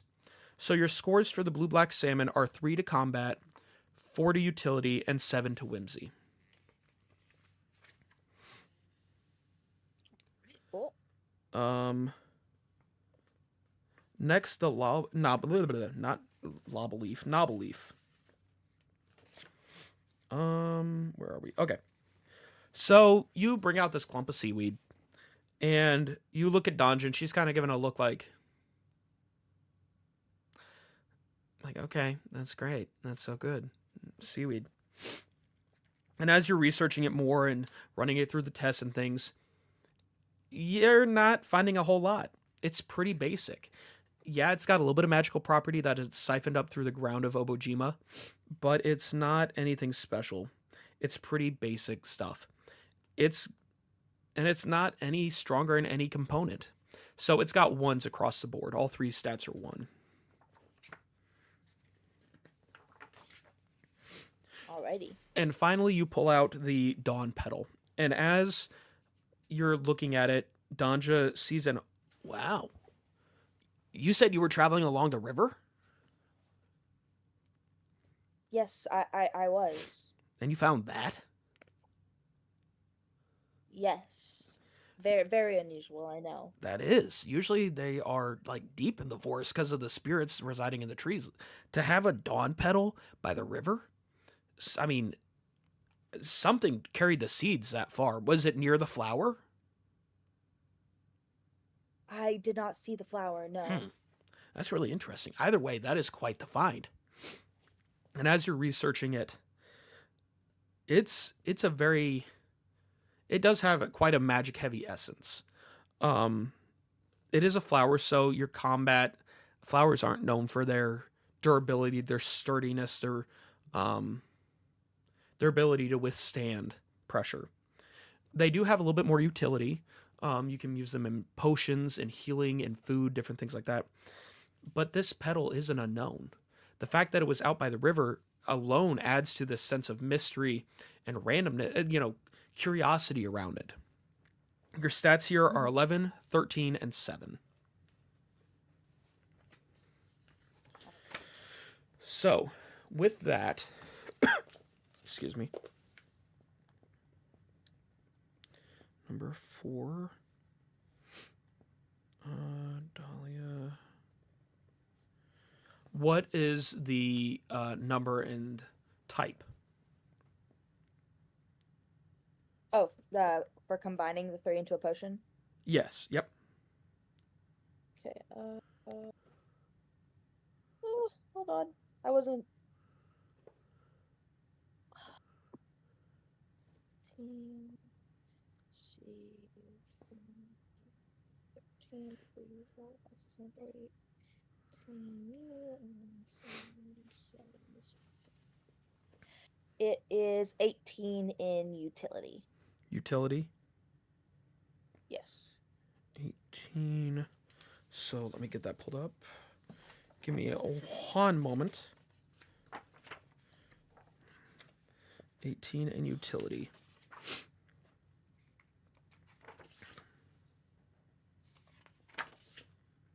Oh, there it is. Okay, I see now. All right. So, Danja looks over the potion and is kind of confused at first because she expected with the petal that it would be, first off, a little bit more odd. But she's kind of looking at it like, okay, it makes sense, you know. She goes, all right, well, I don't know how this happened, but you've got grandma's turnip soup. What? Grandma's turnip soup.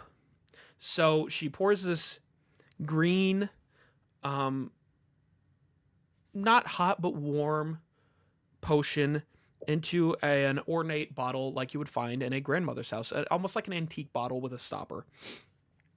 This potion tastes like soup made with love.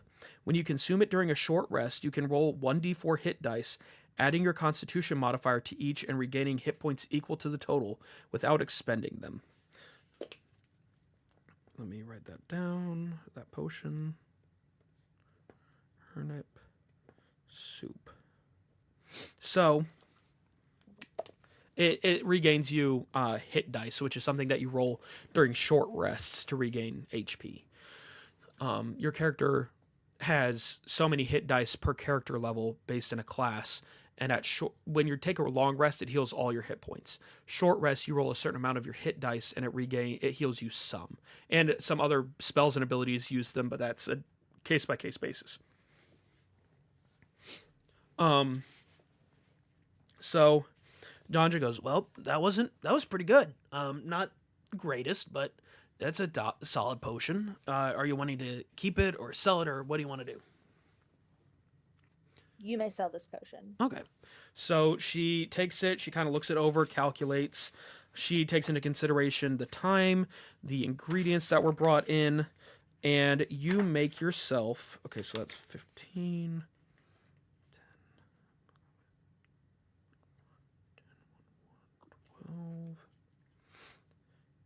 15 gold.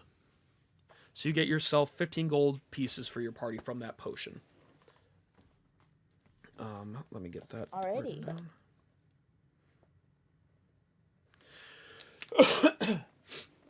And at this point, it's about late afternoon. You're nearing evening time.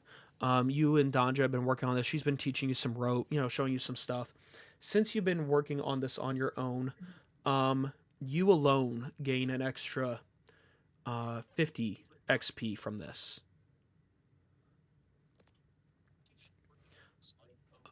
So you gain more experience. She teaches you some, little tricks and tips. Not enough to really be advantageous above the others, but enough to kind of learn more about the craft and more about the, how it's going to sell and things like that.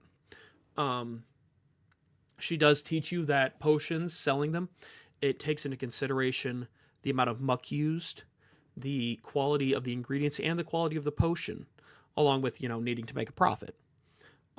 So in your case, she explains that the potion, the first ingredients you just found along the river. It's seaweed and a fish, nothing special. But that petal was rare. And so she wanted to take that into consideration. The potion wasn't, but it's still a decent potion. It's something that a lot of adventurers could very easily use. So you guys go through you go through all these lessons, and by the time you're done, it's about dinner time, and you sit down with Danja, and you guys are eating. She's prepared a very basic stew and bread for you. She understands that you are a frog, and so she has also prepared some things that a frog might eat. She has prepared some bugs. Things that are more, not like flies and junk, but, almost like how some people eat isopods in real life, the big suckers. Isopods, snails. The giant isopods that you find in the ocean, those suckers. Mm-hmm. It's like that. She's prepared full meals out of these things for you out of what she has available. And you guys sit down and you eat and you relax and you have a chance to talk. And she looks at you and goes, so, I kind of have an idea of the others. What are you expecting to get out of this? I am not quite sure what I am expecting.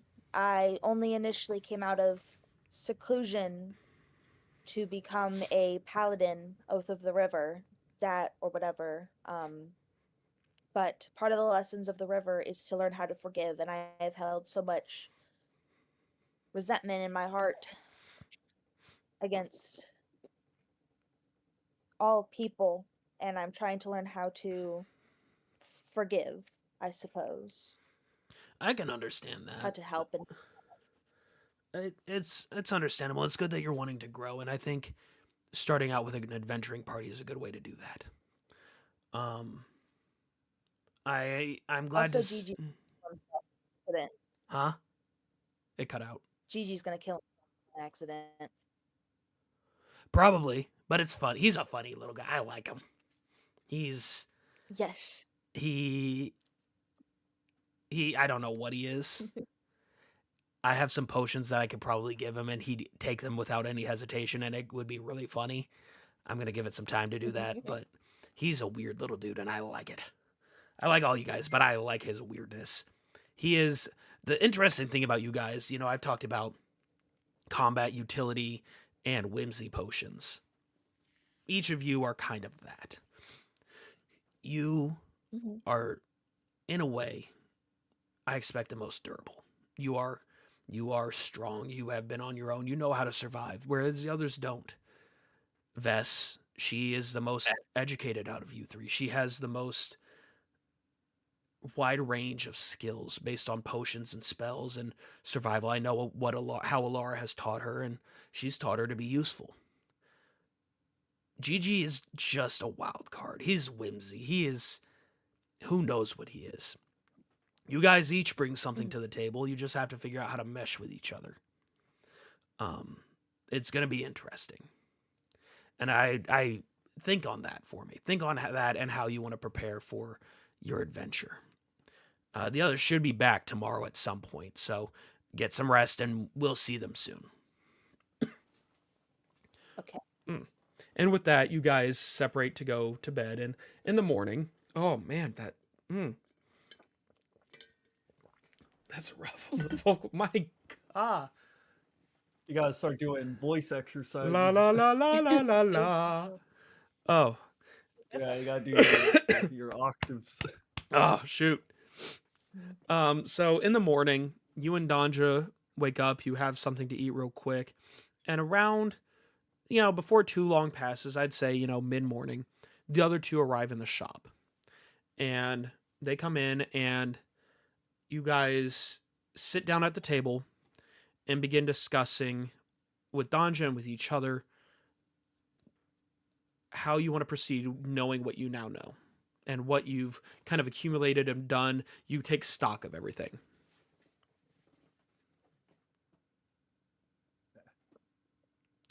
Hello. That would be now. Hello. We are back. How are you guys doing? What you guys been up to? Well, I mean, I asked my mentor some questions, and it's really unfortunate about the fact that even she doesn't even really know where to find ingredients of the Guardian Physic at all, because apparently Danja is just like one of the best. So if Danja doesn't know where it is, no one does. So that's awesome. But I did get information that maybe we go to the AHA down south, ask them about things. They might know something. The Courier Brigade might know some rumors, possibly. But that's all the information I really got. Is just asking around, really. I know where the courier brigade. That word, you know what word I'm trying to say. Courier brigade. Brigade. That's the word I'm trying to. Real quick, I know where they. You would know the Courier Brigade because you would look up to them. You wouldn't be a part of them yet. I want to make that distinction. You're more the age for the Young Adventurers Guild. No, you are a courier for. You have courier background, but you are not a part of the Courier Brigade. You are a food courier. which gives you similar skills. I see. You may look up to the Courier Brigade and know some things about them Ignore out of that, everything I said. but you are closer in age to who would be in the Young Adventurers group or whatever, the Boy Scouts of the world, essentially. The Courier Brigade is in part knights, so they'd be people like of adult age. Ignore everything I just said. I don't know crap.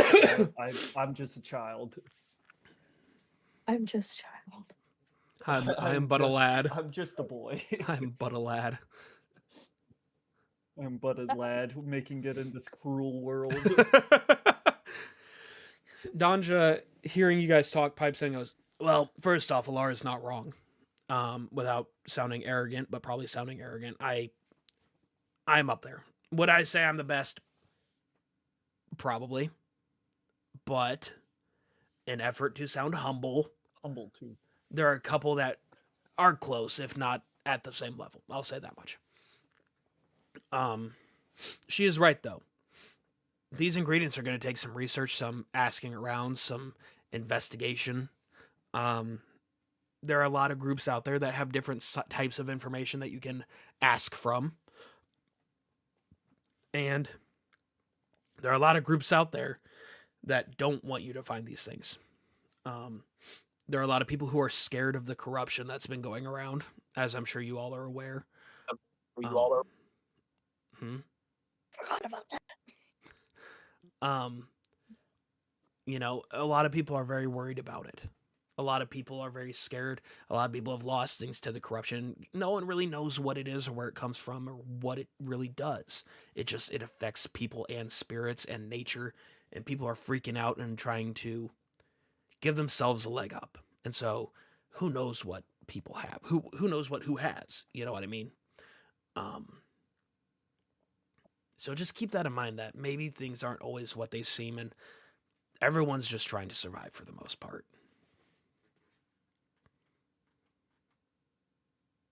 I'm hungry. I'll make food. You're always hungry. You guys talk. I'll make some food. Hold on. And she walks away and starts cooking. Yes. Wonder if she'll put blueberries in it. No! What? You do not need blueberries. I'm so sorry to tell you. Oh, Blueberry. I look at. Yeah, Berry. I look at Dahlia. Oh, what's Dahlia? Dahlia. I look. Can I have my one blueberry for the day? Yes. Yes. I take it real quick. I was like, man, I needed this after I got fired, and I just throw it up in my mouth. And at this time, Danja walks back with a plate of bread and cheese and little, snack stuff, and sets on the table. And she looks up at Gigi, and his face is like puffed. And she looks at Gigi. What did you do? I ate a blueberry, and as I just grabbed the bread. Who gave Gigi a blueberry? No one. Not me. I know better. Why are you giving Gigi blueberries? One blueberry a day to help him get over the allergy. Or he dies. Either works for me. You realize the more you eat an allergen, yeah, you can develop the allergy can go away, but it can also be made worse. Then if that happens, he'll stop. That's a risk I'm willing to take. All right, Gigi. I don't think As that's I the sho- best as idea, I- guys. As I struggle to swallow the bread I'm eating. All right, Gigi. A curse has been laid against you. Roll a D100. I'm sorry, dear, but there is no curse. I gotta stick with the chart. All right, a D100. Oh, D100. Yeah. Hold on. So while he's rolling, you guys are still discussing your next steps, how you want to proceed. There's a big world out there, and you just have to find a starting point. I think that we should go the courier brigade and see if they have any rumors they've heard around about it. Honestly, I think that would be a good start. 40. 40. I agree. That would also work if no one else has found any leads while they were gone. I've heard about them. They're really cool. We should do that. All right. So, Gigi, As you eat this blueberry, the spirits are Yeah. laughing at you. They think this is hilarious, and they think this is a perfect time to mess with you. You admit a deep secret about yourself and would become the truthful one. You have a +10 on your next wisdom roll and can't lie. So until your next wisdom roll of any Okay. kind, you are unable to lie, and you have to share a deep secret with the group. Oh, like right now? Wait. Yeah, Like, yeah. oh, Just okay. Blurting out. Yeah. Hold on. Guy, talk real quick while I think of something. Oh, I see what you mean, Kanadi. So Kanadi wants to curse you every time you eat a blueberry. Oh, That's what she's saying, the curse of the blueberry. worth it. Worth it. Honestly, worth it. I assume we're talking in character, right? Yeah. I Yeah, yes. assume. No, tell me your deepest, Okay. darkest secret now, Newt. Yeah, I was like, I don't know. I want to know my youngest brother's deepest, Uh, darkest secret. Yeah,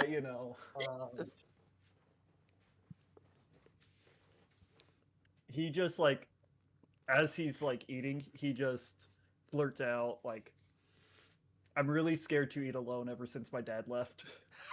And he just starts shoving stuff still in. Oh my gosh. I suddenly feel very sad, and I go up to Gigi and I hug him, and I'm like, I'm so sorry. Woo. Wow, that Yeah. was a lot more than I He just- anticipated. After he says it, he just looks. After he says that, he just looks up. He's like, "Can we just ignore what I just said? Can we just? I don't know why I said that." I start don't- patting his head. It's okay, babies. It's Now we're- okay, sweet baby. Yes, I don't have to talk about it. Now remember, Gigi, you are unable to lie until your next wisdom roll, but you do get a +10 on your next wisdom roll. I'm going to count that as Ooh. any wisdom roll. Okay. So, I continue hugging Gigi. I'm so sorry. Are you okay?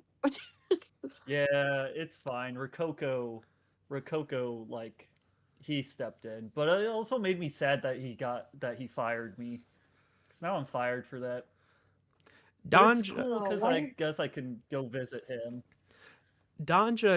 seeing Why did he fire you? Though? that Apparently I forgot to make a delivery or something. I don't know. I can't remember. Danja, seeing that the spirits are at play here, she kind of looks at you and goes, "All right, Gigi. I feel like this is gonna be some fun. I heard a lot of commotion. Did you Oh, get no. did something happen outside my shop the other day?"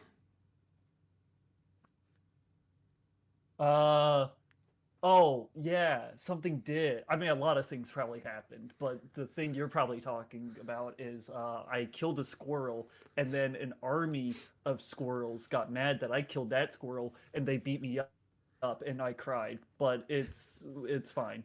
Did you wet yourself? I did not wet. Did I wet myself? I think don't know. wet myself. I'm I'll just roll letting to it play see if out I how wet it myself. Did it work myself? I don't think so. Okay, I'm gonna roll a d20 if it's 1 through 10. It's a Constitution I check. wet myself. If it's It's a con oh, check. okay, yeah. Okay. DC 10 con check. That's Let's see. great.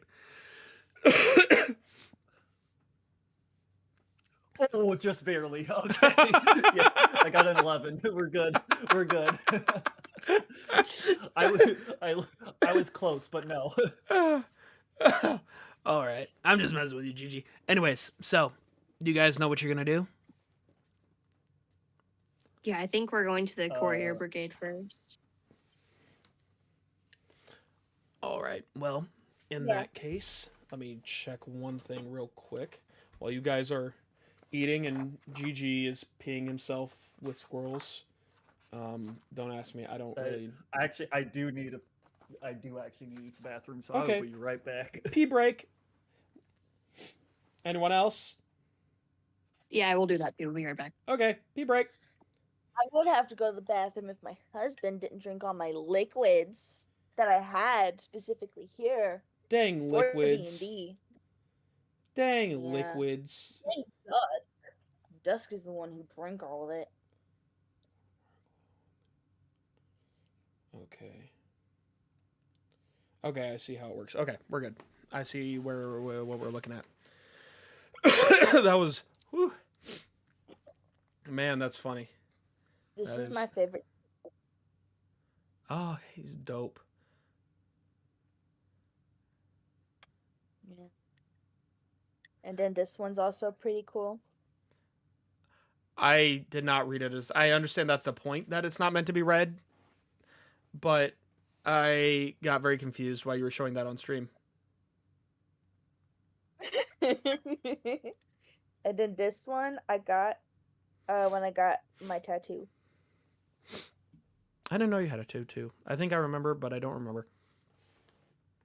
I have two. Oh, I have I also have a this tattoo. I here. just got one. do you Catherine. really? moth. Oh, that one I do remember. Woo. Okay, so we're back. So, Dondra says, "Well, that does sound like a pretty good plan. What I would suggest is you go to the main. Do you guys, you know that the courier brigade is all over the place. Yes, that's what she told me. I would suggest you go to their primary fort. It's not like their base, so to speak, but it's their biggest fort. Go to Fort Harglow in the Gale Fields. I think that's probably going to be your best bet to get information. That's where a lot of the big wigs meet. That's where Postmaster General Escalante is. He kind of runs things. So I would start there. That's probably going to be your best source to hear all the rumors.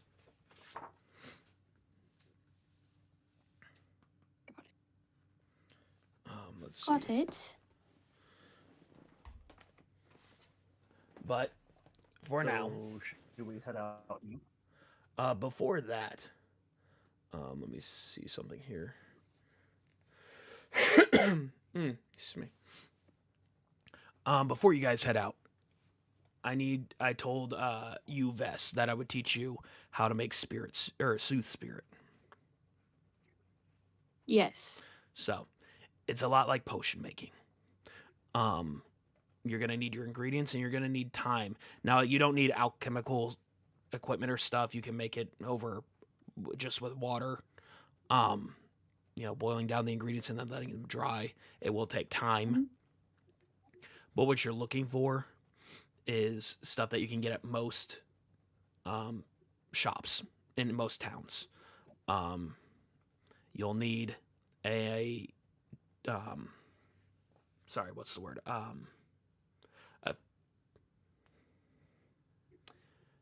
We'll call it a serving of Serving. spirit tea leaves.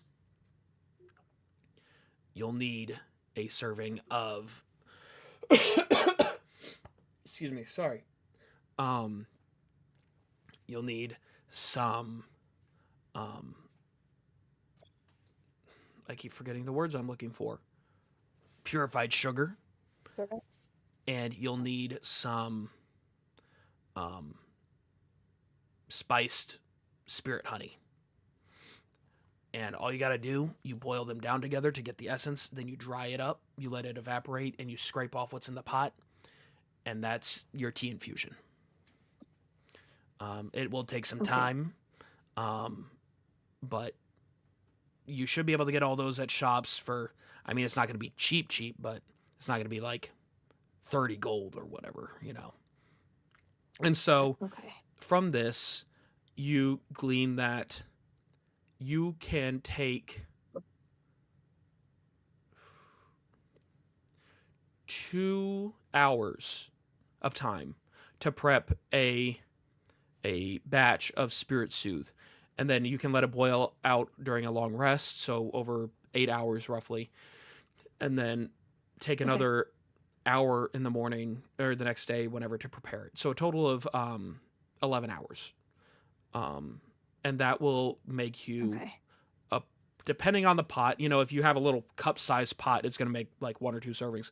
But a standard pot, cooking pot, you're looking at, I'll say, five servings. Okay. It'll depend on how much ingredient you buy. If you buy enough to make one, Okay. you make one. You know what I mean? So like if you buy one Yeah. serving of each ingredient, you make enough for one serving of Spirit Soothe. So you have to take that into consideration how many days you want. Okay. Got it. But Danja, Does yeah. I was gonna say, do me and Dahlia, do we hear the ingredients that is needed? Like, do we know? I figured we don't know how to make it, but do we know? Are either of you trying to are you either of you overtly trying to listen in character? Are either of you would either of you try to listen in? Dahlia would I not. think so, because I asked how to make it earlier. So I think if I hear it being talked about. What is your reasoning for wanting to hear it? Because I asked last time. But I mean, like, why do you want to make it? Or why do you want to learn how to make it? Because I know that Vess, I don't know if she needs it, but I know she really likes it, and I know that she gave me free food that one time. So, like, after her letting me try it, I'm, like, interested now. Okay. Roll a stealth check with advantage. Okay. Stealth is dexterity, correct? Yes. Oh, that is a dirty 20. All right. So you overhear this, and you are stealthy enough that you hear the ingredients necessary, and you do hear how to make it. And you lock this away to memory as best you can. And you kind of walk away with this information. And you know that you should probably keep it on the down low because Vess might be a little angry if you learn more about it than what you should. But you do have this information now of how to make Spirit Soothe. And you got away without being caught. Okay. And let's see. As they come back, Danja states, "Okay, we've gone over that. Are you guys ready? Do you know what you're doing?" I think we're ready. Yeah. All right. One question: do you guys have food? Not much. Do we have food? Well, every character starts with a certain amount of rations. Oh, yeah. I would say at this point, you guys have eaten here. You might have a day's worth of rations left. Okay. So, Well, Gigi, you is a cook, correct? Yeah, I cook. I think. Hold on, let me look. I said your friend, but yeah. Oh, yes, he is. Yeah. that is a good question. Would he be willing to See, supply? it's the. Sorry, what? I didn't hear. I said, would he be willing to supply us with rations? I can convince him. Do you have I admire your proficiency with cooking utensils, Gigi? That's what I was about to. Okay. I don't.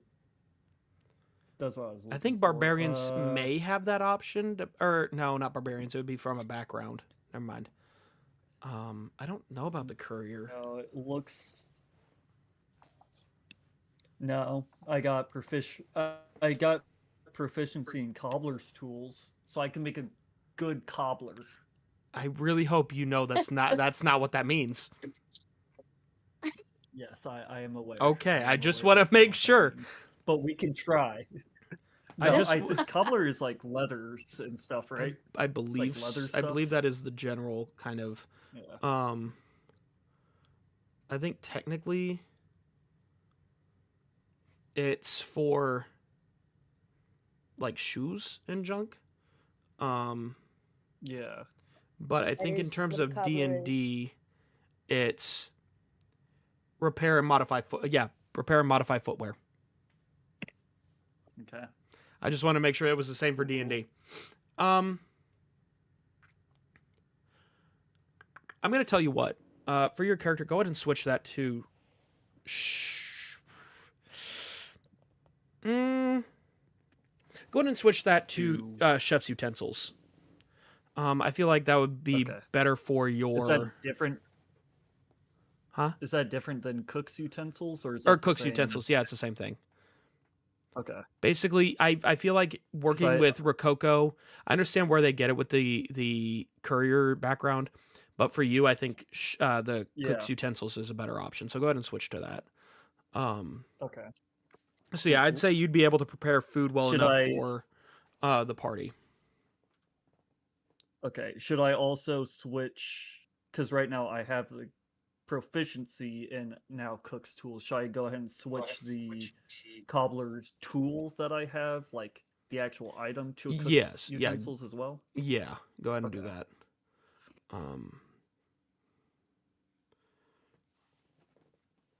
So yeah, I'd say it's more likely that you know how to cook with some proficiency than you do anything else in that way. Fixing shoes. Yeah, them fixing shoes. I do understand where they get that with the courier background. Yeah. So, you guys have chosen to go ahead and make it out to the fort. I would say, like I said, you have about 1 day's worth of rations left. And I'm not gonna hound in on that stuff, but do keep in mind you do have to eat. So every now and then you would have to buy supplies for food and water and things like that, basic stuff. So just keep that in mind as you go. Like I said, I'm not gonna hound on that. I'm not gonna hound on like carry weight too heavy. Just like Gigi's not gonna be wearing a full suit of plate armor, carrying a boulder the size of a mountain with a goat on top. You know, he's gonna carry what an 11-year-old can carry. That's what you think. That's Dang. what you think. Well, what if this 11-year-old can carry a mountain and a goat? So I guess so then. You know, whatever. He's got a good Alright. point. Well, I can't That's a do good that, point. but imagine if I could. I'm imagining it, and it's impressive. Yeah, that would be an impressive 12-year-old. That's a dope 12-year-old, man. Yeah. Wish he was here. Wish he was in this party. If only helpful, you know. Yeah. So you guys, Don just sends you on your way.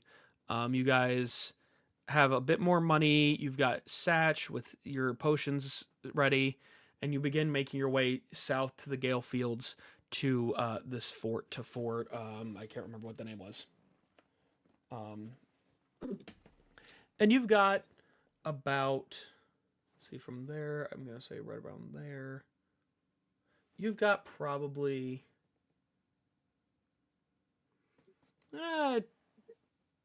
3 days journey ahead of you, roughly. Okay. 2-3 days, kind of depends. And on your way, you know, you're passing by a few villages. You're passing by some notable places. Is there anything you'd like to stop and do on your way to this fort? It looks like from Donja's. Oh wait, no, you don't pass. You only pass by. You would pass by one village, but it'd be a bit out of the way. It looks like. Should we? Because we only have 1 day's rations, but snap. it's 3 days Sorry. trip. Should we? Would you guys prefer to just go to the village and buy food, or You can do also you guys want it? Because that's gather kinda out food the as way. well. I want to remind you guys that you can also That's why I was forge gonna ask, food. which one?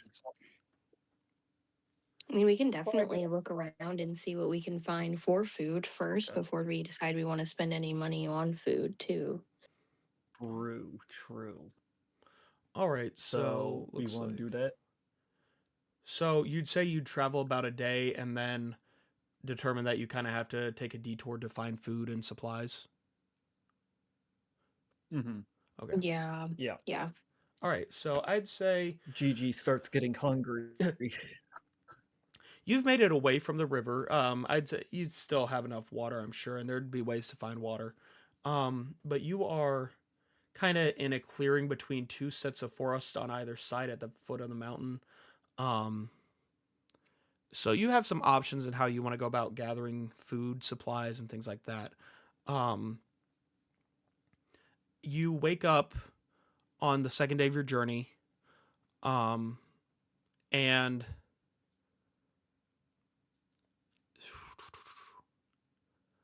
let me think. Sorry. I've been dang it, I keep meaning to do that. So you've gone through your food rations.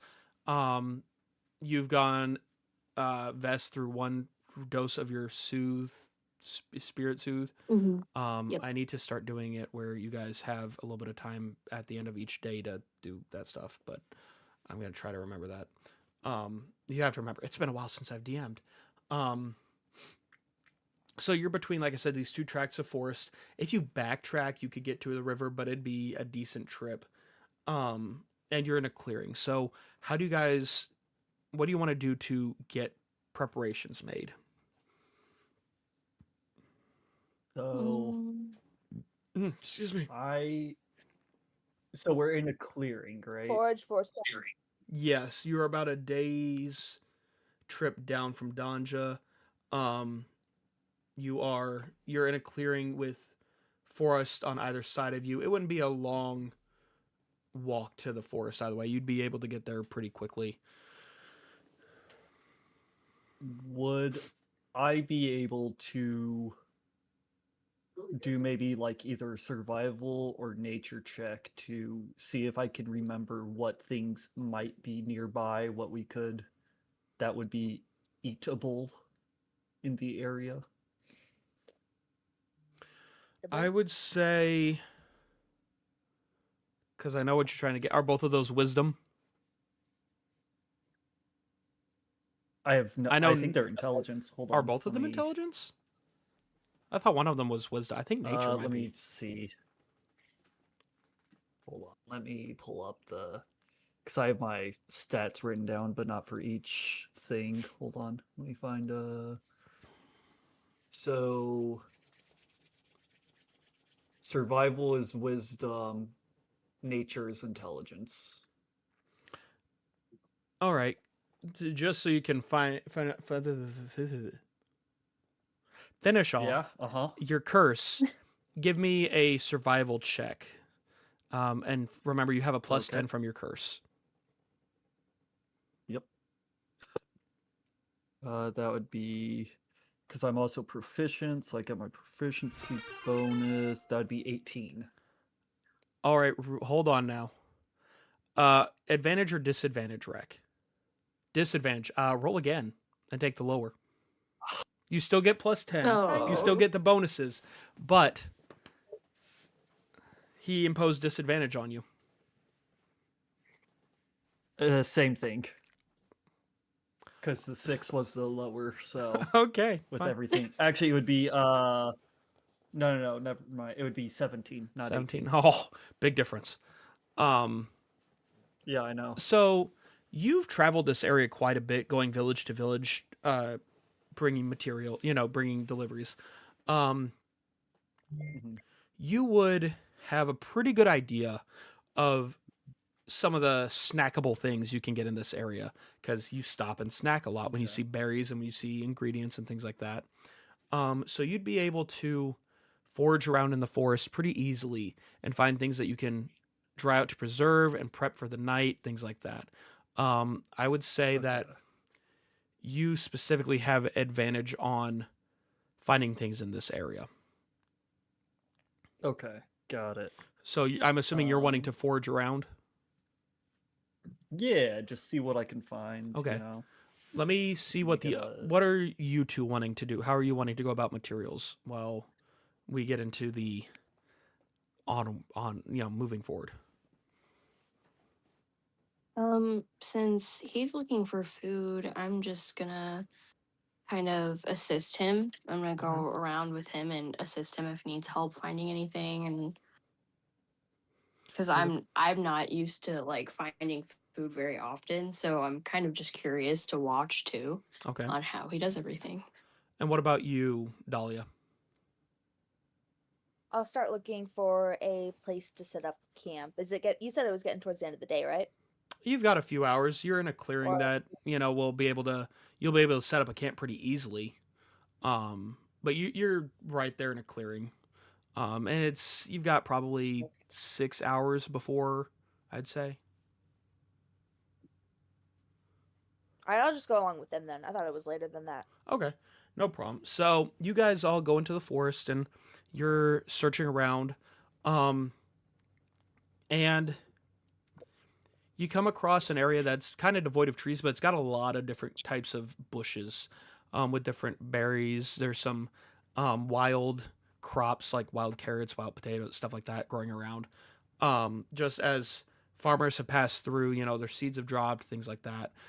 Um, so each of you roll a. Let's see, what are those two? It's. Let me look at this. I want to double check this. Um, let's see. That's 165. I want to double check the exact definition of this real quick. Please hold. Um, I'm holding. I'm holding. Holding. I'm holding on Okay. so tight right now. So each of you roll, or GG. Yeah. Like I said, you're in this area that's kind of devoid of trees, but it's got a lot of berry bushes. It's got a lot of things growing that could be edible. You've got a lot of small bugs and other critters around, scurrying around. Um, there are some options that you have for finding food and other materials. What kind of is going to catch your eye here? Berries. Berries, of course, it's berries. Berries. There could be centipedes. I'm There going could to be any bugs, bushes, I'm centipedes, looking. spiders.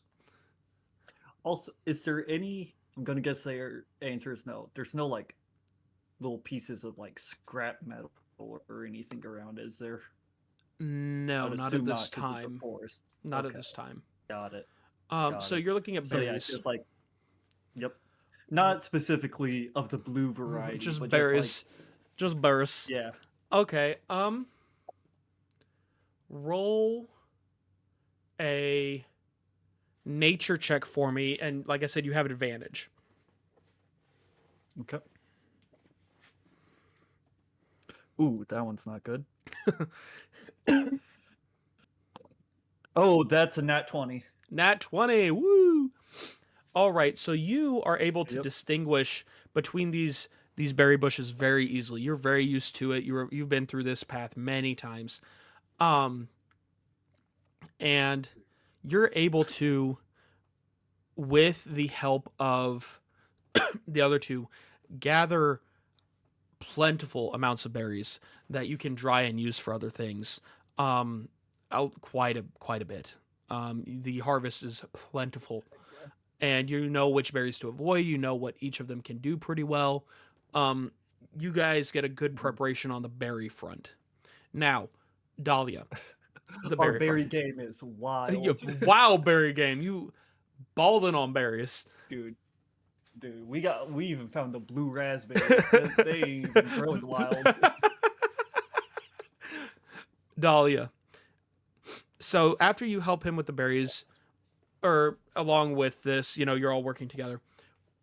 What would catch your eye, or what do you think you would focus on in terms of preparation and getting supplies here?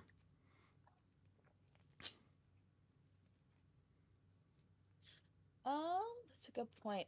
Well, as a frog, I think I'd probably be on the lookout for bugs, but not realizing that elves probably don't eat bugs. Bugs and critters. Yeah. All right. So I'd say, like I said, there are plentiful little critters, bugs, reptiles, amphibians, things like that. What? Amphibians? Um, Not cannibalism. roll. Well, I mean, frogs do it in nature, anyways. Um, let's see. None of these bugs and frog. I mean, there's all standard stuff. You know what each of them. It's not anything out of the ordinary. Um, roll a. I guess that would be. Roll a stealth check and a sleight of hand check. One of each. Both are going to be dexterity. Dexterity. That I have -2. Wonderful. One of each. Oh no. That's gonna be a 10 and a 4. Okay. So you're able to sneak up on some critters, kind of. I mean, you know enough to kind of get close, but each time you get close to one, you fumble it a bit. You're not able to really catch. I mean, the lizards run away, the snakes slither away. You're having an off day. You know, you're in you're in arm. I think you're in armor. I'm not sure. I can't remember. But you unfortunately aren't able to catch any of the proteins today. So you go back to kind of helping however you can with Gigi and the berries and things like that. But unfortunately, you aren't able to get a hold of any critters to cook up. Vess, what are you focusing on here?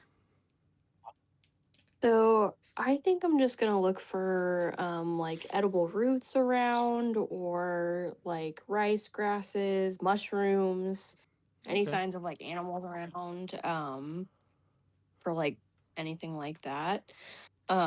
Maybe if there's like tracking to find like where there could be other food rations for us to find, things like that. Okay.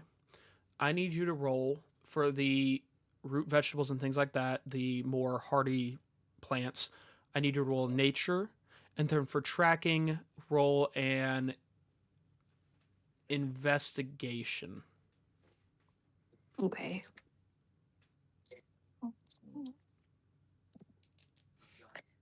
17 for nature and 12 for investigation. Okay.